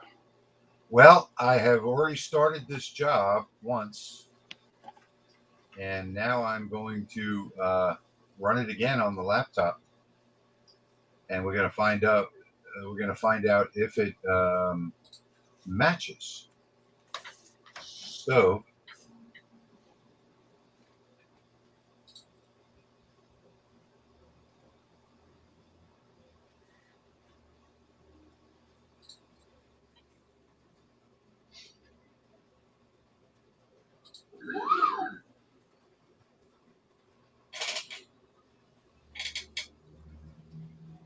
And it looks like it's about a millimeter off between computers. So I think I'm just going to drop a new piece in here. Actually, I'm going to start it and see if it's a millimeter off. It could be just the camera. And Patrick, Moondog was asking about checking to see if his donation had gone through. I checked on mine, and I've got on my PayPal link a donation that came in from a Harry Franco. I don't know if that's you, Moondog. If That it is Army. That's Army Dogs. that's Army Dogs. Okay, so I got Army Dogs, but that's the only one that came through on mine. So if you can check, Wendy said that we'd check and let them know. So if you have any way of seeing that real quick. Okay, I can read them off real quick. I have one from Chad, Terry, who is Moondog, Gary, Eric, Randy, Daniel, Maria, Douglas, John, and Austin Woodworking. Wow, guys, thank you so much. that really Yeah, thank you. Thank you, everyone. It blows my mind that you guys are willing to, and I appreciate it. We all appreciate it. Ladies and gentlemen, you're looking at an oddity here. So this is something that I guess a lot of people would say, I would love to be able to do that. I botched a job with, whatever it might be. This right now, let me see. Hang on one second. See if I can change the layout here. There we go. And bring this up. I have switched to another computer using the same piece of wood and started the job in the middle of the job here, and it is coming out absolutely perfect. Now, my camera was on this computer over here. It was off slightly by about 1 millimeter, so I was worried about it. But after I started the job, I mean, it's going right over. The second pass is going right over it. So I've actually stopped the job, switched computers, and restarted the job. And that is the beauty of working in absolute coordinates. First rule of thumb: don't move your work piece. There's always a chance you can save it. Excellent. Yeah, yeah. And if you're in absolute coordinates, I shouldn't have questioned it, because I already know the software is controlling the laser, not the camera. So even though my camera view was off by a millimeter on that machine behind me, the software, LightBurn, controlling in absolute coordinates, knew exactly where to restart the job. I have a question for Mr. Valley Forged, for Eric. What is say your top 2 or 3 items that you promote on your channel and made videos about as far as money makers for people running their lasers? Well, I think that it just depends on where you're selling, but having 3 tiers of items, right? So say you have something really nice that draws people's attention, but it costs a lot of money, but everybody's when somebody goes buy it or they see it on your site, they're gonna stop. But they're like, wow, I really love this person's work, but I can't afford to buy what they're selling. So then you have, a mid-level and a low level in the same genre of things where they're like, yeah, I can't afford this, but I'll buy this keychain. I'll buy this, coaster. I'll buy this little piece of art. First rule of sales. Yeah, it just seems to work really well. I make the example, a lot of people that do lasers are gamers, so they get this. If you go on Etsy, there's this 20-sided dice, right? That's like 1 foot by 1 foot, and it glows and it has the numbers on it. It's gorgeous. There is no gamer that's going to walk by that table. I guarantee you they will stop. So then they're probably not going to buy that item. So what are you going to have on your table that is going to get them to convert to selling? That's what I would say. Absolutely. Yep. And that's the first rule of sales. And if you, even better example is go to a high-end jewelry store, and you want to go to a high-end jewelry store and buy a $50,000 engagement ring. Well, Yeah, they have that $50,000 engagement ring, but guess what? They have a $1,500 engagement ring there as well. So, you always want to be able to switch your customer to another item that they can afford if what you're selling is unaffordable to them. And most of the time, that's what you're going to want to do, because working on a diode laser, how long is it going to take you to make this 20-sided dice that's 1 foot by 1 foot Yeah. with layers and all this stuff? You cannot stay in business by selling those, right? Exactly. But how many keychains or how many coasters can you make in a week? And this is going to be your bread and butter.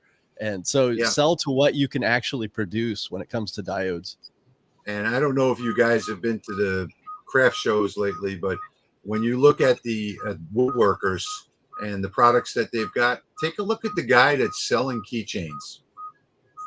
$9.99, $12.99, $14.99 keychains. He's got people buying all day long.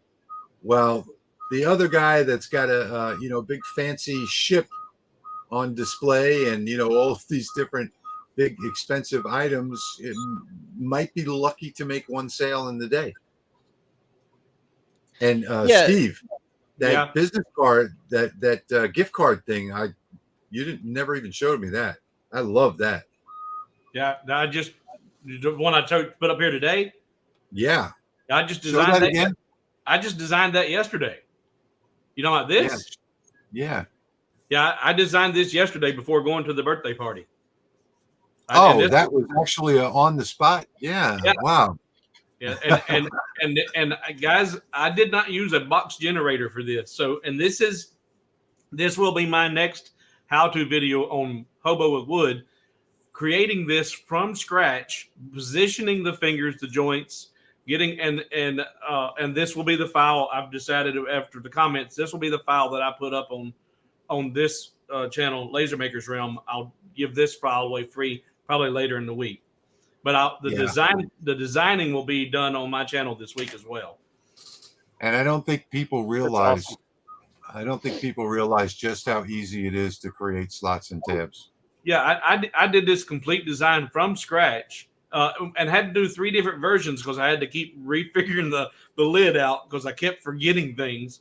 But I did this in probably less than an hour, designing, cutting, and assembling. Right. So they're quick. That's a super cool item. I've seen people do it, with their Cricut or their Silhouette, making these little paper ones, but I have never seen a wood one like that. So that's cool. Yeah, that's real cool. I went on Etsy and was looking, like you said, there's a lot of paper and a lot of those different, but I didn't see very many wooden ones for sale. A lot of files out there for sale, but none of them were actually selling the product. Yeah. Okay, I've finished my, I'm going to turn around again. Well, you can't see me now, so that's good. I finished the engrave. It looks good. So I'm going to start the cut on this now. A little bit of noise. I got to turn on my air assist. And that brings up an opportunity to bring this question in. You've been asked, should you always run exhaust with your lasers? Now, that's not the one I was looking for. Wendy actually answered the question that I was looking for. There it is. Newbie here. Are your lasers attached to any exhaust, or is it dependent on the material you're working with? Like right now, I know you don't have that exhausted externally, do you? The Rolly? Rolly has a built-in exhaust. Right, but your exhaust, have you got it vented outside anywhere right now? Yes, goes outside. Okay. All right. That's a really quiet fan. Yeah, it's a really neat machine. If you haven't seen that video, go watch it. It's actually got the exhaust fan built on the back of the enclosure, and then he's got that, as he said, just vented outside. But yeah, depending on what you're cutting, the materials, I've got my CO2 is vented outside. This one I've got an enclosure that if I'm doing any acrylics or anything, I vent it out an open window. But if I'm just cutting wood or engraving wood with it, I kind of like the smell of burning wood. So I don't get too concerned about the fumes from engraving or cutting with my diode.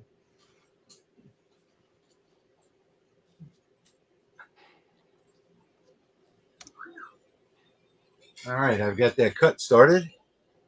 I had to focus the laser. Oh, I can stick my head in the video. What kind of pump is the Rolly using for its air assist? I'm sorry, say it again. What kind of pump is the Lasermatic using for its air assist? It's just a 15 liter per minute air pump. Works perfect. Yep, looks like it's putting out plenty of air. Yeah. Yeah, it's doing a good job. The exhaust has a little to be desired. I've already suggested to Leo that they double the CFMs on the exhaust, and they've already identified that, and they're looking into that. When you're doing a heavy cut like this with so many pieces, you can see the smoke in there. It's blowing the smoke out the bottom of the wood, and there you get a good shot of it. Let me actually bring this up. You could, in the second, you'll see the smoke blowing out the front. See that? Yep. From under the wood. So what speed are you working with there? Hold on. So this is cutting at 154 millimeters per minute. And, you know, a lot of people say, well, you know, I want a 20 watt because blah, blah, blah, blah, blah. I don't want a 20 watt because of the size, but I want a 10 watt that can cut 6 millimeter wood, you know? So, I mean, that's the whole idea for me, as far as if you're doing this as a hobby or even as a business. I mean, you want something that's going to be able to cut the wood, the material that you're working with. How many people are working with, you know, 15 and 20 millimeter pieces of wood? Okay, so here, let me see if I can find it real quick. So here is bamboo, 400 speed, 100 power, 10 passes. So if you want to do the Dollar Tree cutting boards, which, you know, most 10 watt lasers can't do it. Well, what about some oak? So to get, you know, into something that people actually would use, 13 millimeter oak, 100 speed, 100 power. Oh, that's not the cut side. And this was in 5 passes. That cut looks fairly straight. Oh, it's perfectly straight. I can't get orient myself with the camera, so I don't know which way is which. But golly, this is ridiculous. So there is the cut. There, perfectly straight cut. Not too charred. I mean, it's got the black, but it's not. It's definitely not too charred. You know, it's not burned up. It's got a little char on it, but it's not actually burned the wood. And again, this is 13 millimeters, 13 millimeter oak. You can see that it's oak right there. And this is actually a piece of thick wood flooring that I got for free. So, you know, it's hardwood. And most of my projects are on 2, 3, and 4 millimeter wood. So it blows right through those cuts. In fact, it blows through at, well, a lot of people say, well, if you go from a 10 to 20 watt, do you just double the speed? No, it doesn't work that way. But I can tell you that this will do 2, 3, 4, 6 millimeter cuts in like one third more time than it would be with the 20 watt. So it's not there's not a big, huge difference between the two. And I have a much smaller focal point on this one, so I get much cleaner cuts as well. And since we're focused on the Rolly there, Matthew's asking if the Rolly is compatible with the new O-Tour Chuck. Do you know? Yeah, you can't use the Chuck with the Rolly. So the Rolly has its own roller accessory, and they're actually looking at ways to improve the roller design. It worked perfectly for me.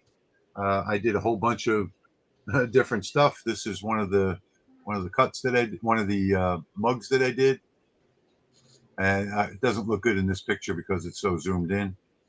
But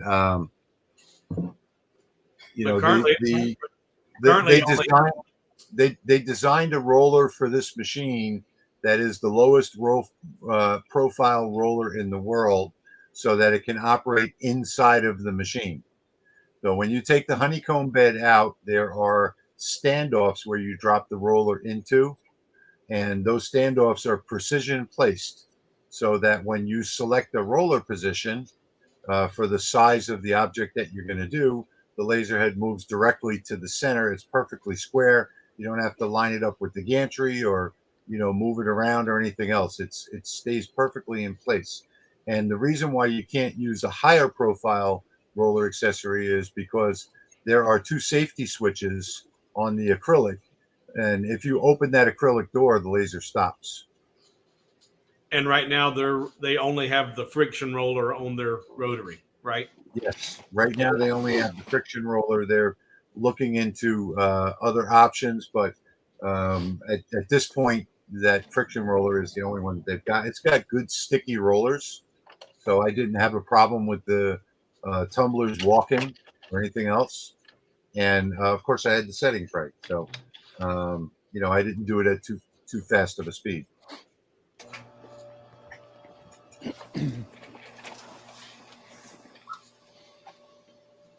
And we were talking. I mentioned that I enjoy the smell of burning wood. Thomas Dicker, be careful, Hobo. Some wood is treated with chemicals that can be harmful breathing in your lungs. Well, something else I found out is not only the harmful breathing, but I've been experimenting with a lot of hardwoods, and I've found several hardwoods that I'm actually allergic to. I did not know you could be allergic to wood. Absolutely. Absolutely. So African mahogany is one that a lot of people are allergic to the fumes. And that's one of But the ones I've been playing with. Yeah, but I have a rule of thumb: if you can smell it, it's bad for you.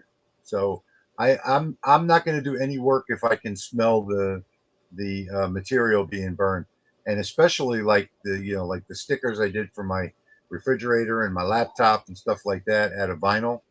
Especially those have toxic chemicals in them because you have the glue and then you have the vinyl and everything else. Well, I think the exception I would make is leather, because I think no matter how far away, I'm just going to smell that a little bit. Yeah, you can't get away from leather. Horrible.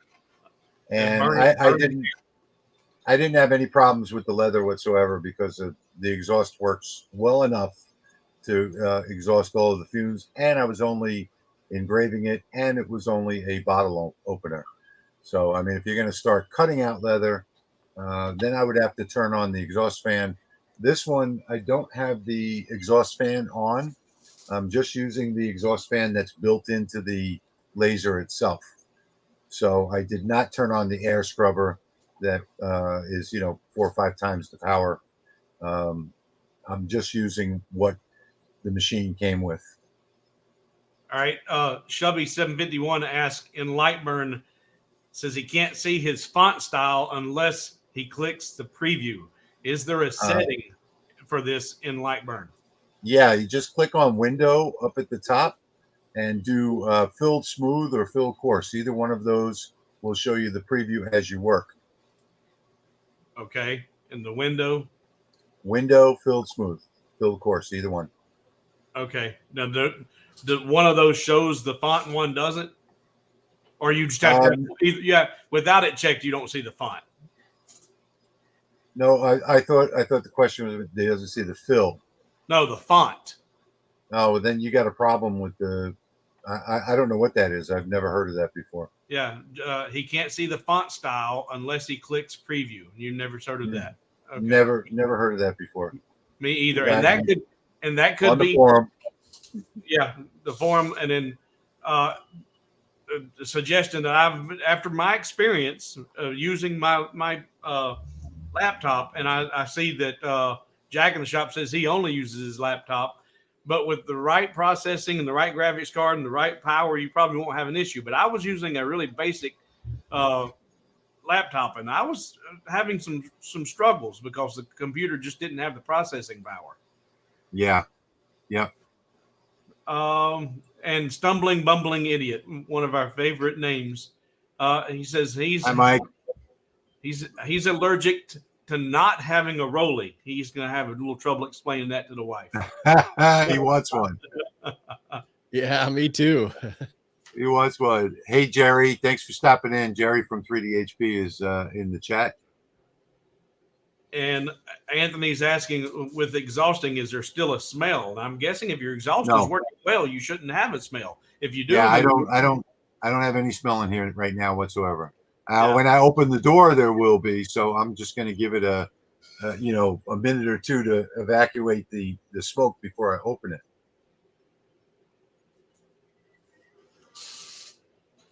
Yeah, speaking of leather, I can't think of anything that I've found that works better with a diode laser than leather. I mean, it just absolutely perfect. Awesome. I use super expensive Botero Italian leather, and it just absolutely crushes it. And the wallets come out just fantastic. Here's a little closer look. And I just started posting these, and they're already selling like crazy. But let me see. I wasn't looking when you did that. Can you show me again? Just a new thing I'm in love with. And oh, nice. This is my actual wallet that I use every day. It's the same, like, Valley Forged. Yeah. But it cuts it like butter. It's like you could make 100 wallets a day. Well, you gotta actually make the whole wallet out of the leather. Yeah, you make the whole. Well, I cut the whole thing, and then it takes a lot of time. Oh, so you made those completely on the laser? I make them all on the Ortura Laser Master 3, so another 10 watt. Wow, nice all job. Let me see it again. That looks store bought. Let me see it again. Good job. Wow, that's beautiful. Oh, they come out is the best I could even imagine. You actually sew them too, huh?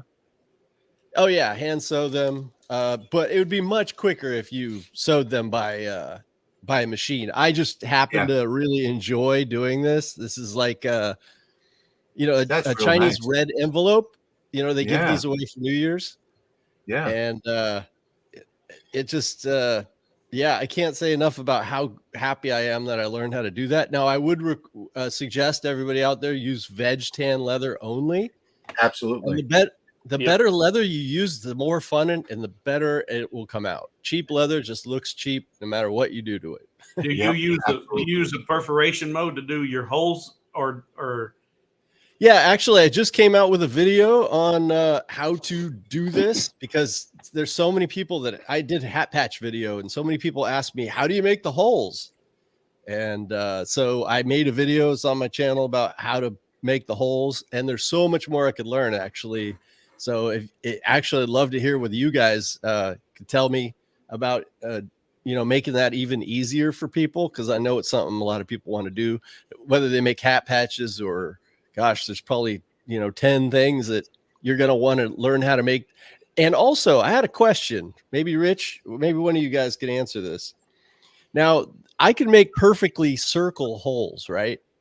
Is there a way to make holes that aren't perfect? Like, can you take any shape and copy that? Or does it have to be? Yeah. So, yeah. Yeah, you can take Answer any my own shape. question. Yeah. So, I mean, you can draw a circle, and then you can take and use the copy along path. That's what I did. Array. Here. No, you could do that. You can copy it along path. You can use the array tool. There's several different ways that you can do it, and then just cut it out in perforation mode. Yeah, perforation mode. I don't think I've learned that one yet. Well, that's for a standard cut. So if you had, go ahead, Steve. No, that was my initial question was, did he use perforation mode? Because I was curious if that would translate with trying to cut through a material as tough as leather. I've used it on my paper designs when I do the tea lights and stuff, but that was going to be impressive to get that to work with leather. Oh, I'm running 300 millimeters per second or per minute with 100% power, and it cuts through it like nothing. I mean, so I'm using 3 millimeter leather though, so, and which is what I would suggest for doing something like this. If you're using 6 millimeter leather, that's going to be a pretty fat wallet. Yeah. So on your design there, Rich, Nathan was asking, could you combine the puzzle pieces with the outer triangle and cut them at the same time? I guess you could, but now each of these pieces here, I can't show you on here. Oh, maybe I can. Nope, I can't. Each different piece, I'm gonna have to put in place separately here. I still need to cut the outer triangle, but I guess you can if you figure it out. Just gonna take these off one at a time. Oops, I don't want to screw it up so I don't know where each piece goes. And we got Nick in the house from Build That Build. Hello, Nick. Hey, Nick. How you doing today, buddy?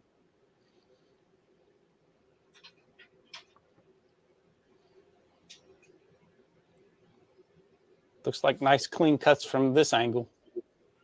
Oh, the cuts are incredible, incredibly clean. And Nick, right now, since we are not monetized, we don't have a button for you to click on for donating, but you can see there scrolling at the bottom of the video. Donations to this channel are greatly appreciated, and there's the PayPal link. So yeah, if you're looking for a way to support, there you go. PayPal.me.lmr/LMR donations. Then can someone tell me why the camera update overlay moves? Has anybody experienced their overlay with their camera moving? What's that?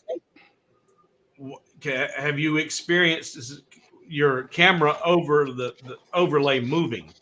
When it says, what kind of camera? Is it an autofocus camera or manual? No info there.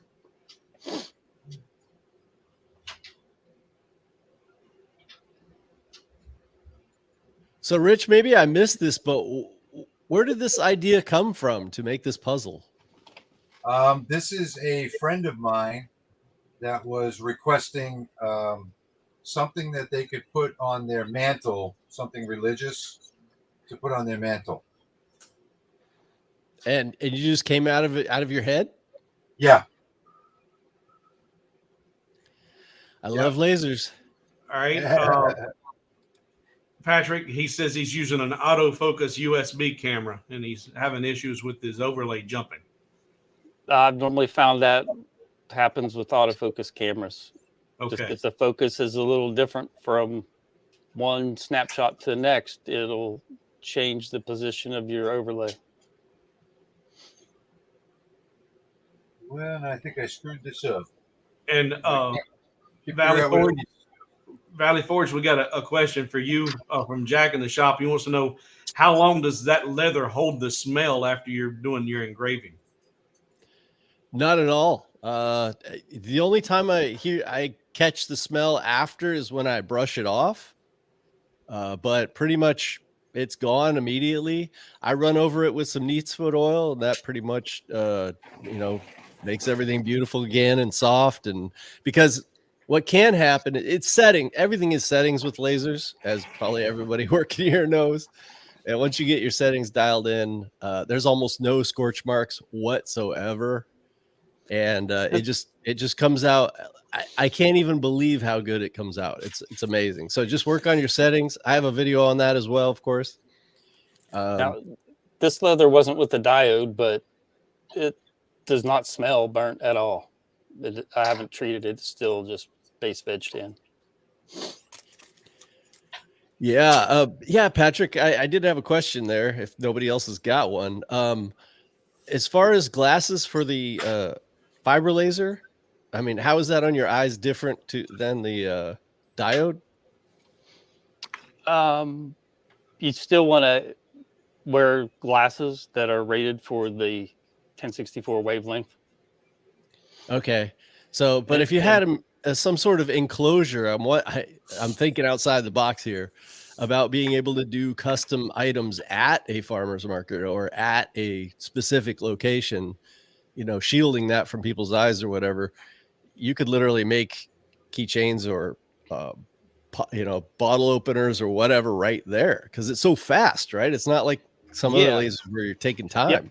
There are enclosures made for these fiber lasers. There's hard enclosures, there's soft enclosures, there's many different kinds. There's there's even a model of the laser that I have that has a hard enclosure that slides up and down with built-in exhaust fan, that kind of thing. So you can get really complicated, or you can just keep it simple with a simple soft enclosure and some sort of fume extraction and filtration system. That would be the other key, wouldn't it? Because I was thinking, you know, if you had a 2,000 watt, you know, battery, and you could run this at, say, a gun show, and do people's, you know, initials on them right there or something. I've got that right below my laser here. Another thing is knowing your local city, county laws regarding lasers and open space, so you don't run afoul of any ordinances and have any safety violations or anything that could severely hamper your ability to run your business in the future. Yeah, it would be good to know all that stuff.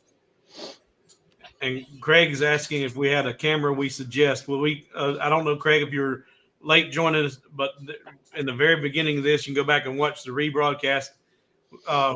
Showed how to determine which camera is best for your settings and your situation. But as far as a brand, I don't have. I'm just getting my camera set up. And Patrick or Rich, is there a particular brand or camera that you would say, hey, and should you elect to stay away from auto focusing?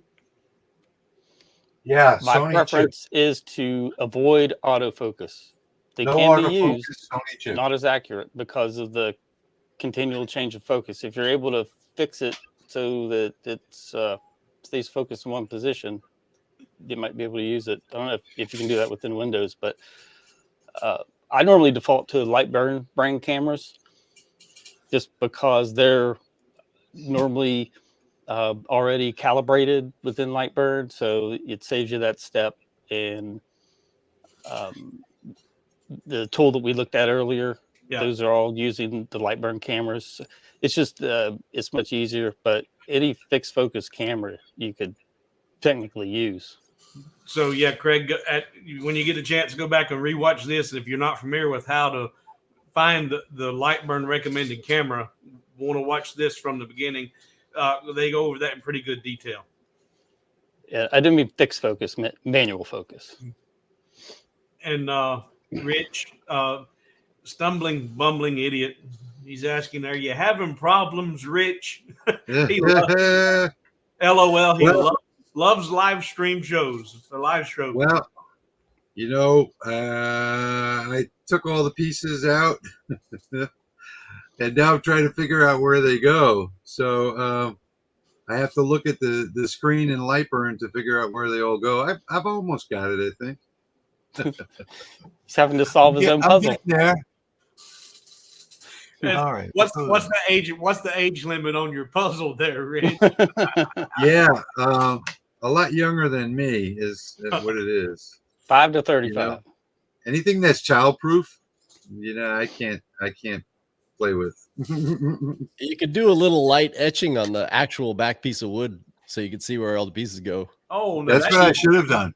You know, that's what I normally do is I run the names, you know, first, but on this I would have run the pieces, but it didn't work out on this one. I didn't think of that. Yeah, that's very smart. But I'm almost there. I've only got a couple more odd pieces that I don't know where they go. Oh, look at that. I know where this one goes. Nope, I thought I knew where it went. Now be sure and pick it up so it all slides off so we can see it. Yeah, I've got to cut the inner frame too so that this fits inside the frame. Where is Hebrew? Hebrew. Is it on the laser? Somebody says they think you left one on the laser. Nope. Nope. Okay, so let's see. Where am I? Hebrews. And while you're there looking, it is. Galatians. Found it. I guess that's Elaine Batista says, "Hi, man, you be here. I love all the videos on this channel. Together is great. I have a concern. How do you remove the smell from wood? It's kind of strong, and she's using a 10-watt sculpt fun. Vinegar. Yeah, I'll say Rich covered that in our last live stream, and he used just a little vinegar mixture and straight off the laser, just a light mist and wipe her down, and it neutralizes that odor real quick. Well, first thing straight off the laser, you can try water. Water, just regular plain water, and that's good for cleaning. How do you remove the vinegar smell from the wood? The vinegar smell dissipates. Yeah, but the water helps getting the soot off of it, and then the vinegar neutralizes the smell. Hey guys, I am almost here. I'm getting excited. Nick says he uses just alcohol on his to help neutralize the smell. Yeah, a lot of people use alcohol. Oh my goodness, I got it. Man, I first subscribed to Nick's channel when he was doing the show Shuggy Bond, and was really into that. And I've found a few pieces that I made following his tutorials. Okay, so I have got a look down camera. This camera can look down. Let me see what, you know what? I'm just gonna pan it down, I think. Hang on one second. Let's see. Like that. And maybe I need to pan a little more.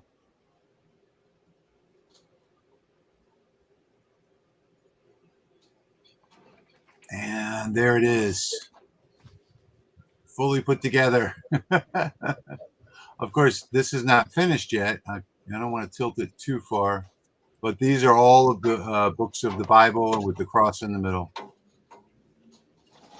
Now I need to cut out the last part, which is the frame that goes around here to hold the puzzle in place. So you can either use it as a puzzle, or you can keep it,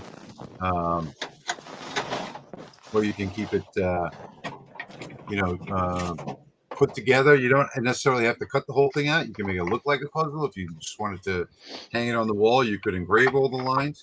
But I like the fact that it's a puzzle, and I think the tolerances are really perfect on this. That everything fits together perfectly. So now I'm just going to go grab another piece of wood. Let's see what you got there. This is the show Shuggy Bond stuff that I did a while back from following Nick's tutorials. Yeah, everybody, Nick has gotten more into lasers than he did with wood burning. He needs to go back to that wood burning. Let's see, and there's those are nice. Well, it'd be nice to put all of it together. That's the nice thing about having all these different talents. With the laser, you could just add it. What talent that's what's cool. I never did finish those pieces, and my plan is to eventually laser etch something on. Yeah, I've seen some really nice work done like that. The wood burn pieces with, say, like a Harley Davidson or something. They're just gorgeous. So now you guys see how quickly I switched. That's what he's working on, Nick says. Cool. Something to look forward to. Yeah, I remember one of Nick's videos. I think it's like on a heart, which I'm actually doing for Valentine's Day. So thanks, Nick.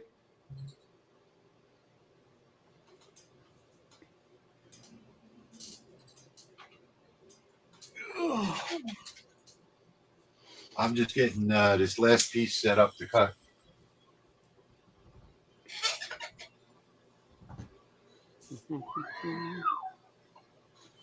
And there we go. We're off. Oh, there was one I wanted to mention here. I forgot to do it. Where did he? Oh, okay, Steve Johnson. Steve Johnson mentions that his Rolly arrives in about 2 weeks. Well, Steve, I've got a special request. Since those have all been sold out, could you please put down in the comments your home address and turn off any Ring cameras you've got so I can just porch pirate that thing and I don't have to worry about it. Yeah, you're gonna have a hard time getting one of these right now, probably until around mid-April or so, because they're it's a small factory and they're not going to rush them. I was told by the owner they're not going to put any rush on the supply, even though they're sold out. These are all still going to be handmade, hand assembled, and tested for 3 hours. Before, with a program that are some of my files, by the way, I'm proud of. And that you're not going to get that laser unless it's fully tested and everything's right on it before they actually disassemble it again and put it into the packaging to ship out to you. So well worth the wait. We've received a few more donations. Thank So you. what's the biggest donation so far? Who's getting the flash drive? See, right now we're at 100 even. Plus the 20 I've got. What's the largest single? At 100. No. And we actually have 2 folks that have donated $100. Wow. They are tied. Okay. Well, then I 100 guess there'll be 2 flash drives going out. All right. Thank you so much for those donations. Stumbling Bumbling Idiot asked what our opinion is on infrared lasers. Cheaper than a fiber. But I think you'd mentioned you kind of thought those were kind of gimmicky. Is that what I recall? Yeah. I think it's a gimmick. I mean, I can do the same job with this laser as the infrareds can do. So they're stainless steel. I know you can't really see it in the video, but there's a stainless steel pendant. Yep. So, why would I want to spend the same amount of money for an infrared module when I can get this entire machine right here that can do the same thing that it can? Yeah. Buy once, cry once. Yeah. Actually, it doesn't even make sense. So if you want the infrared module, get in line and get one of these instead. Because here you get the whole machine. So we're talking about people are getting into the $2,000 to $2,500 price range with the X tool. The $2,000 to $2,500 price range. To have the 10 watt, the 20 watt, and the IR.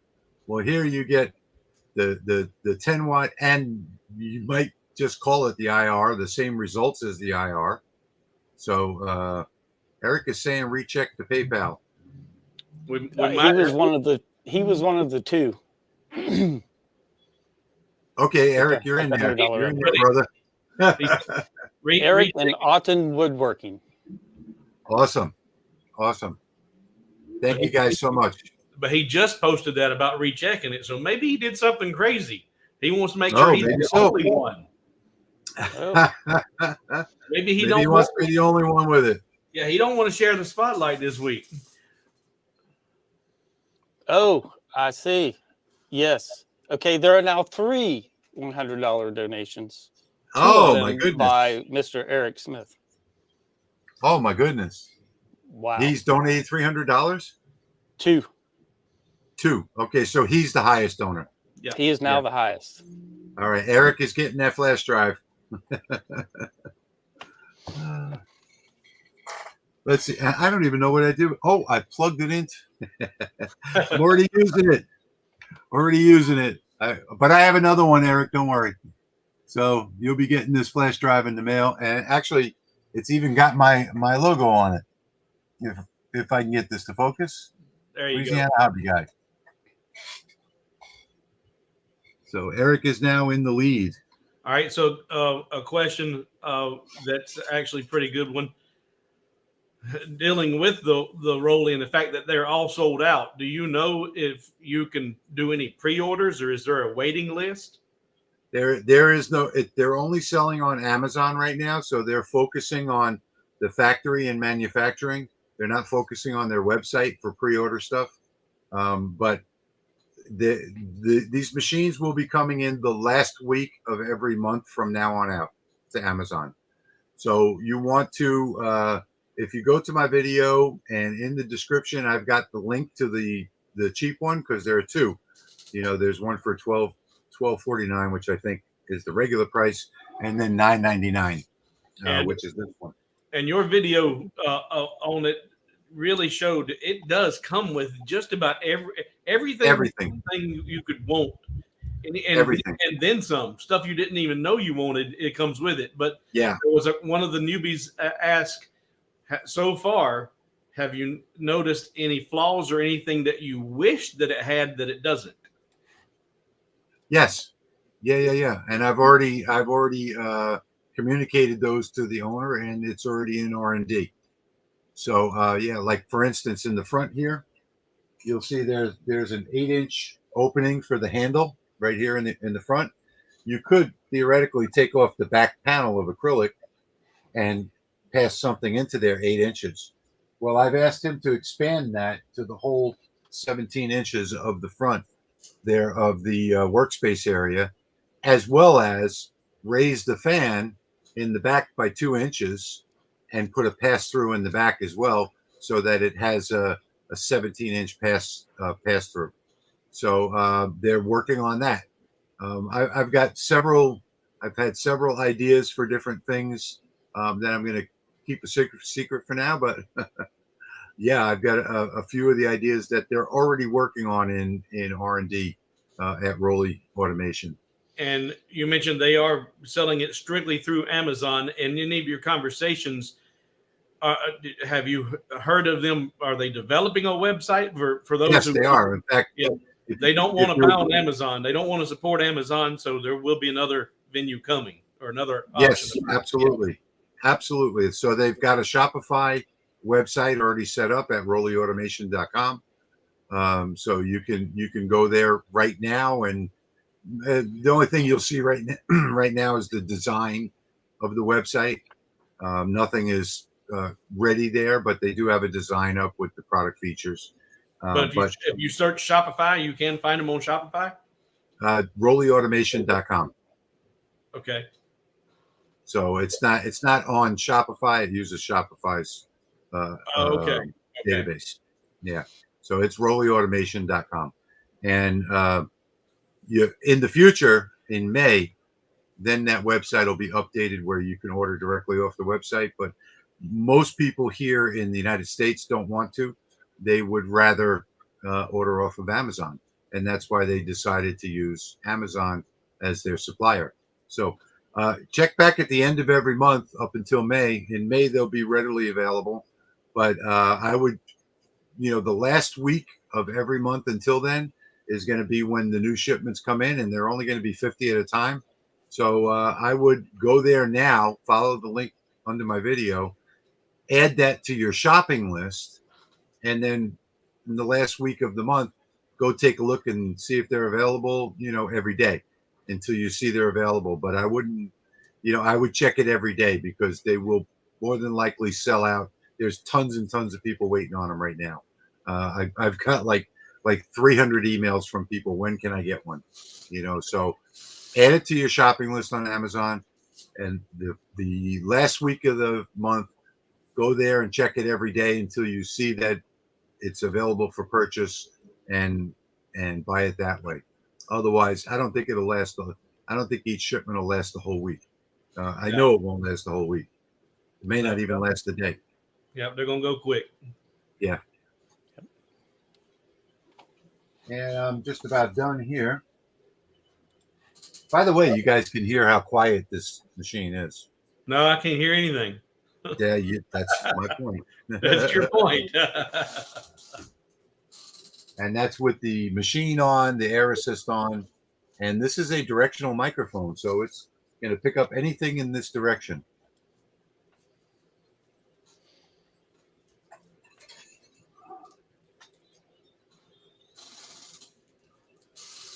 All right, any more questions out there, guys? We've gotten caught up. Anybody got anything? Throw it out there. Let's see. I can run through the names of the folks that have donated so kindly to us today. Yep. Let's see. I'll just use first names. We have Chad, Terry, Gary, Eric, Randy, A&M Designs, Build That Build, Eric, Shahid, Shajhed, Daniel, Maria, Douglas, John, and Otten Woodworking. Thank you, everyone. Wow, nice. Great job. Yeah, appreciate it a lot.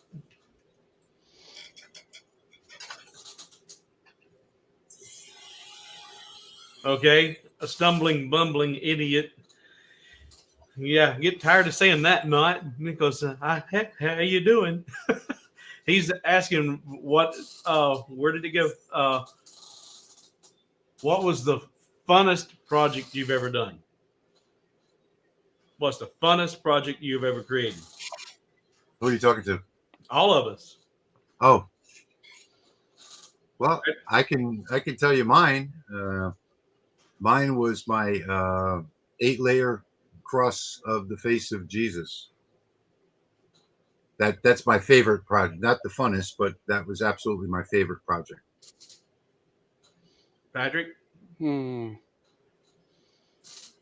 think my most fun was, well, I can grab it. It's right here behind me. My most fun is every day working with the laser. So. Doesn't matter what the project is. Oh, yeah, the axe. This was one of my most funnest. Let's see. Yeah. So I did that with the stars and the wolf. This I did a sun and moon version axe, and this is the moon version, obviously. I don't know why your connection always craps out when you're trying to show something. Yeah, that's just beautiful. Absolutely beautiful. And my funnest project was actually my first project, and this I started this my lasering on Father's Day 2022, and I started creating this just a matter of a couple of weeks after starting. This was my first original design. I took 14 different variations, but I am so pleased with this, and that's beautiful. I love it. And what makes it so much fun is it does have a demand. I sell this design in my Etsy shop, but the fact that enough people see it, appreciate it, and feel the value to buy it, but it's all mine. I didn't, I created it 100%. So that's what I find that brings me the most joy, and the funnest fact. I did this. It's all me. That's cool. It looks amazing every time I see it. That 2 out of the 4 of us favorite thing that we made is a purse, and we're dudes. I designed and made this one. Yeah. Now, this was the very first one, and my wife actually painted the rose here. I love I love the leather handles. I like that. I had to. Well, this is where all my leather working started with the laser, because these are all backwards and whatnot. But I had to learn how to do the laser leather, to be able to make this, and I've gotten way better since. But and this is acrylic behind the wood here on the rose, so it really brings it out with actually leather inside and leather behind the rose. That's nice. But is this what did it to you, Steve? The living hinge? Learning how to do a living hinge was absolute magic to me. That's one of my most popular videos I did just recently is designing and creating a living hinge from scratch. So once you master that, it opens up the world of possibilities of all kinds of designs. It's just absolutely fascinating that you can do that with wood, and lasers are so cool. Yeah. And I'm a retired automotive mechanic. And if you would have told me a year ago that I'd be designing wooden purses, I'd probably hit you. Yes, funniest is a word in Steve's vocabulary. Not funniest, funnest. Funnest. Yeah, funnest. Yeah. Funnest. Steve has his own vocabulary. Remember, when you get on the south side of the East Coast there, people have their own language there. So JD is asking another question I have is, do you know if the RA2 Rotary will work with my Comgrow and it'll work with the Comgrow. Yes. With the Acer, I believe the Acer is USB-C ports. Hang on, let me take a look.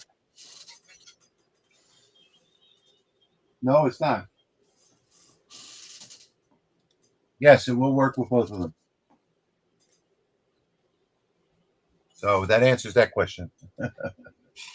Yeah, it will work with both of them, and it does have. Oh, I just heard some noise behind me here. Went home.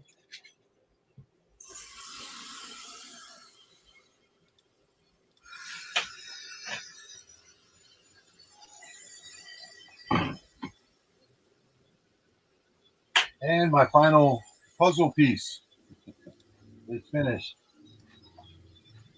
It looks like we got another new word here, Rich, and this is definitely a first.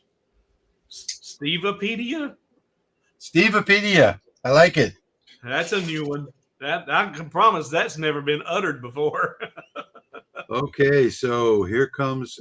I need a drum roll, guys. Drum roll, please. I would, except my camera might fall. Oh, nobody's got a drum roll? What the hell? So here is the finished product. Let me see if I can move this camera again. There we go. Thank you for that drum roll. Drum roll, please. Here it is. Finished product. Well, I've got to go wipe it down. Mark has a little overburn on it. So now this is all three layers, as you can see. 1, 2, 3. This is the frame on the outside that holds the puzzle in place. You can, I will definitely glue the layers together. I can leave the puzzle out. You could leave this on a table. You could dump it over and then figure out how it all goes back in. Or for this particular person that I made this for, I will be actually putting this into a base so it can be displayed on a mantle. But there is the final product. Isn't that amazing? You could start a show, and then by the end of the show, there you have it. So cool. Yeah. So, of course, that's not the final product. I'm going to go back and put I'm going to wash it, number one, with water to get rid of the overburn. I'm also going to finish it as well. So that will get over on my finishing table. Let me see if I can get over there. I'll move the camera over there. I have some, I think right now I'm using the Rust-Oleum Crystal Clear. And look at the beautiful job it's doing. Look at the reflection on the Lasermatic sign that I made. Can you see the reflection on that? Yep, it's good high gloss. Yeah, I mean, it's a beautiful high gloss. Let me see if I can zoom that in. There we go. High gloss cardboard too. Yeah. I haven't actually started on the on the coasters that are over there. Those are ready to get finished, but you can see the gloss on the Lasermatic sign. That Rust-Oleum Crystal Clear really does a nice job. You just got to be careful with your colors. Make sure that you finish it when the piece is flat. Okay, see you, Nick. It's whiskey time for Nick. It's always whiskey time for Nick. Thanks for stopping in. But make sure that you're when you use any type of clear coat or anything else, you got to keep your workpiece flat, or else the colors will they'll kind of like drain off the bottom and affect the piece underneath it. So you want to make sure that you keep that workpiece flat. Don't assemble it until it's all finished. I've used Being that finished. crystal clear enamel before on paint that wasn't fully cured, and it's bubbled. So always make Yeah, sure it'll your bubble it base too. is cured. Yeah, that's another problem that it has as well, is that it'll bubble the paint if the paint isn't completely dry. And I found that it takes like 4 days for the paint to completely Yep. dry where you can use that.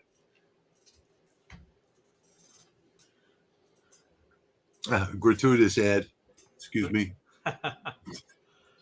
So I'm curious about this.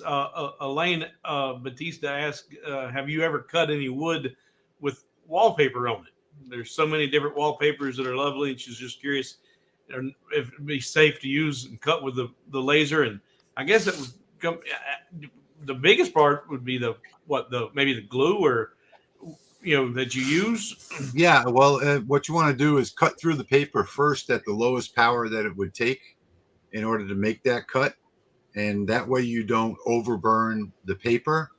And make one pass at a lower power, and then another pass until you see that the wallpaper is cut through. Then dial up your power and go ahead and cut through the rest of the wood. It shouldn't affect the paper around it, but that's the way I would try it. At least I don't know that that'll work, but it sounds like it'll work. And I remember a lot of people have trouble with white or really light colors with the diode. That may be true for that material as well. Yeah. So if you have a light color wallpaper, you're not going to get through it. If you have like Eric said, if you have a white wallpaper, it won't even go through it. So if you have a diode, CO2 cuts right through it, right? Oh yeah. Talking diode lasers. Yeah.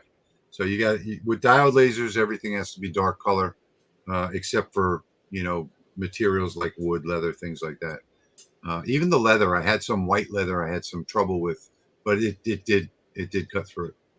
So Nick says he's not leaving; he's just drinking. I know. And then stumbling, bumbling, he's bourbon, baby. And I don't know if Jack was referring to my T-shirt walking off, not leave. I don't think any man should drink alone. So, I'll join you, Nick. Whiskey, baby. The alcoholic 5 minutes here.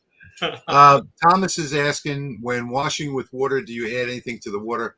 No, I just use a fine micro sprayer, and just regular plain filtered water is the only thing that I use. And I spray it down. If I get a lot of overburn, like on that one puzzle piece, I'll turn it up from the micro to the hard sprayer. Spray it really hard. You'll see all of that soot and debris will come right off, and then wipe it off really quickly. So you don't want to leave the water on the wood at all.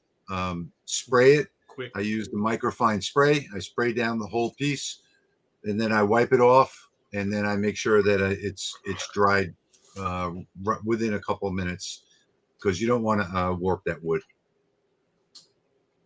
It will also raise the grain a little bit, so you'll want to do a light sanding after that. Yeah. Anytime you treat spray wet wood, you're going to be raising the grain over and over again. So if you're about to finish it, you always want to do a light sanding. I always sand all of my pieces with 600 grit before I actually finish them. And in fact, what I do is I spray them with water and then dry them off, and then sand it with the 600 grit, and then it's ready for the spray table.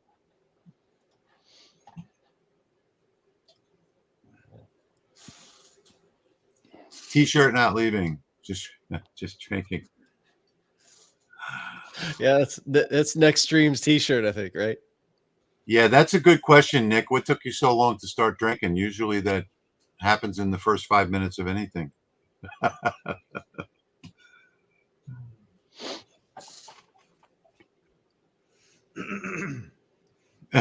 Angels envy bourbon.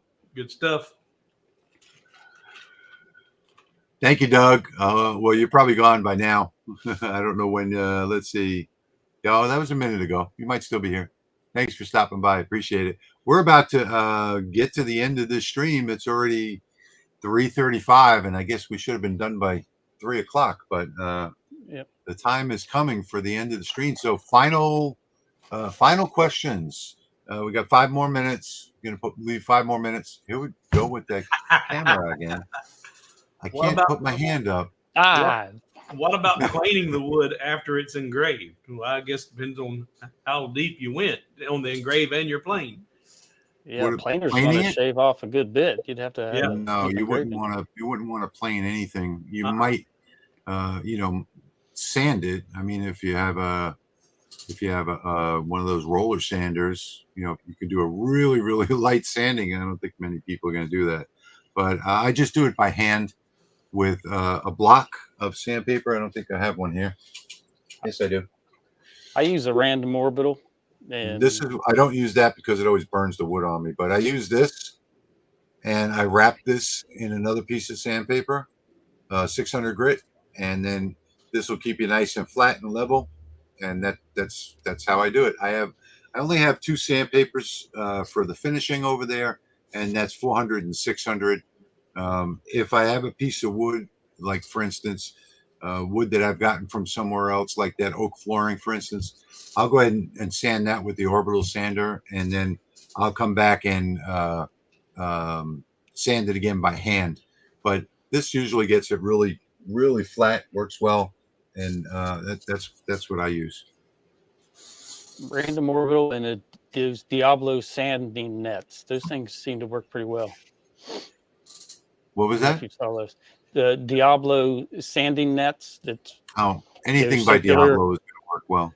and it's actually a net, so you can wash it out and reuse it with any. Yeah, I've particles seen. and Yeah, stuff I've that seen get caught in those. They work pretty well, I and actually have some of those.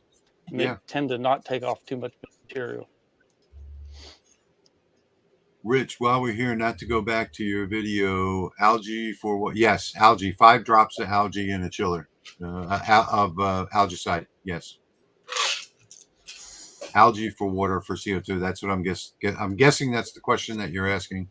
Is do you put algae in the water for CO2? Algicide in the water for CO2, and the answer is yes. About 5 drops. Whether you use a chiller or the bucket method makes no difference. Thank you, JG, for being here.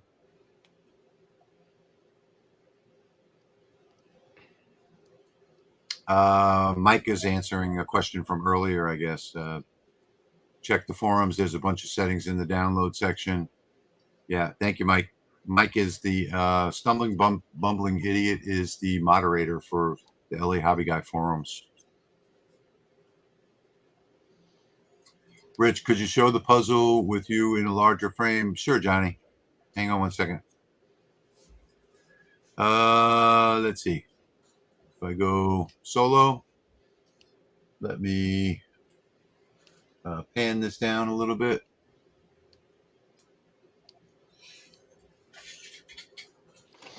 And Rich, did you say that puzzle was available to make? It will be after the video. It will be under the video that we post. Not the live stream video, but it'll be under the live stream as well. It'll also be on lasermakersrealm.com. So here is the entire puzzle, all the books of the Bible, and then this part here, you can see there are the puzzle pieces right there. But this is the holder, and these pieces right here will be glued together. Let me move. It's starting to come apart here a little bit. Let me get this back on like that. As you can see, they fit in here really nicely. So these 2 pieces of wood will be glued together here permanently. You could just flip the puzzle over to drop out all of the pieces. And then for this particular person, I am making a frame for the mantle. And there is the final project. And once I wash it with the water, you're going to be able to see these names are going to come out better. Right now, they're covered with soot. So this project will be available under the live video by tomorrow. It'll also be on our website, the lasermakersrealm.com, and it'll also, which is our blog. And yeah, so I tell everybody, download it, make it. I'll also post it up on the LA Hobby Guy forum so that anybody that's a member there can go over there and download it from there as well. I have a terrible mouse. This mouse just stops moving and it doesn't come back until I bang it on the table. What antifreeze do you use for laser? The only antifreeze that you can use is the pink RV antifreeze, and you can buy that at Walmart. It's about $20 a gallon. And all the other antifreezes will short down the laser beam, so stay away from those. Okay.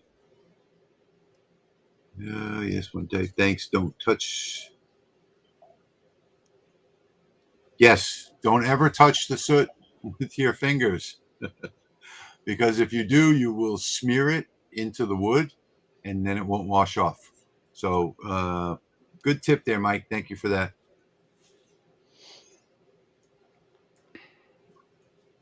Starting this time messes up the whole day. Yeah, sorry about that, Jim. The problem with that is that we're doing our live streams on Sunday and most people are in church. If we go any earlier, that was the problem with our first live stream. I got probably 100 emails from people saying, hey, I'm in church. How am I going to watch your live stream? So that's why we pushed it off until 2 o'clock. And hey, this is your whole day, isn't it? Mm-hmm. What could be more important? Okay, let's see if we got any other before we say goodbye. Yes, Andy, we did live stream at 2 today. Oh, you forgot that we were. Oh, well, you can watch the replay. The replay will be up there within a matter of minutes as soon as we end the broadcast. And I don't see you guys see any other questions in here. No, but I got a comment for you. Now, whenever Rich commented on my first video, the first time he commented on any of my videos, I was just blown away. So I had to make a plaque. that I don't know why. Well, that was a milestone for me. But now I've got to go make another plaque, Rich. You know what that plaque is going to be? What? I'm wearing your T-shirt. No, not that one. That Nick from Build Dad Builds watching me on live stream. That's so. Because that was, I mean, it was you, Build Dad Build, Papa's Workshop. When I was first starting out, man, I was just on those just religiously. So yeah. So now that I've hurdled something, hey Nick, don't forget Eric too. That one is new for me. That one's new. Everybody, right, put it in your calendars. Every 2 weeks, we're going to be doing these live 2 weeks. Then you won't forget. Yes, every 2 weeks. Patrick, before we go, do you want to announce the winner of the flash drive? That winner is Eric Smith. Eric Smith, please send an email. Thank you, Eric. And before you ship that out to Eric, I'm going to put together a couple things and send to you if you could put it in the package with the flash drive for Eric. And I'll try to do that so you'll have something for me every 2 weeks. So now you see we even give out bonuses. Well, we didn't even tell you about this till the end. We even give out bonuses to the highest donation. So make sure you send me your mailing address, please. It's gonna be put off by a couple of days because Patrick's gonna send me his items to put in there. Steve will probably wind up sending something as well. So now you see that largest donor is going to get a bunch of little stuff in the mail in addition to the flash drive. And I just want to say, don't forget the lahobbyguy@gmail.com. The lahobbyguy@gmail.com. Send me your physical address and I will get that package off to you just as soon as I get your other gifts. And I want to thank Eric for coming on the channel today. I want to thank Steve and Patrick for making time on their Sunday. And I want to thank especially you all for being here with us, making this live stream such a success. And we will see you guys again 2 weeks from now. Mark your calendar. Wait for the, oh, here we go with that camera again. Wait for the announcement on our channel. Set your reminder. Hit that bell notification. Like, subscribe, everything else. And we will see you all in 2 weeks. Say goodbye, guys. I'm Hobo. Thanks, everybody. Thank you very Thank you. much. Thank you. See you all later. Everybody have a great Sunday.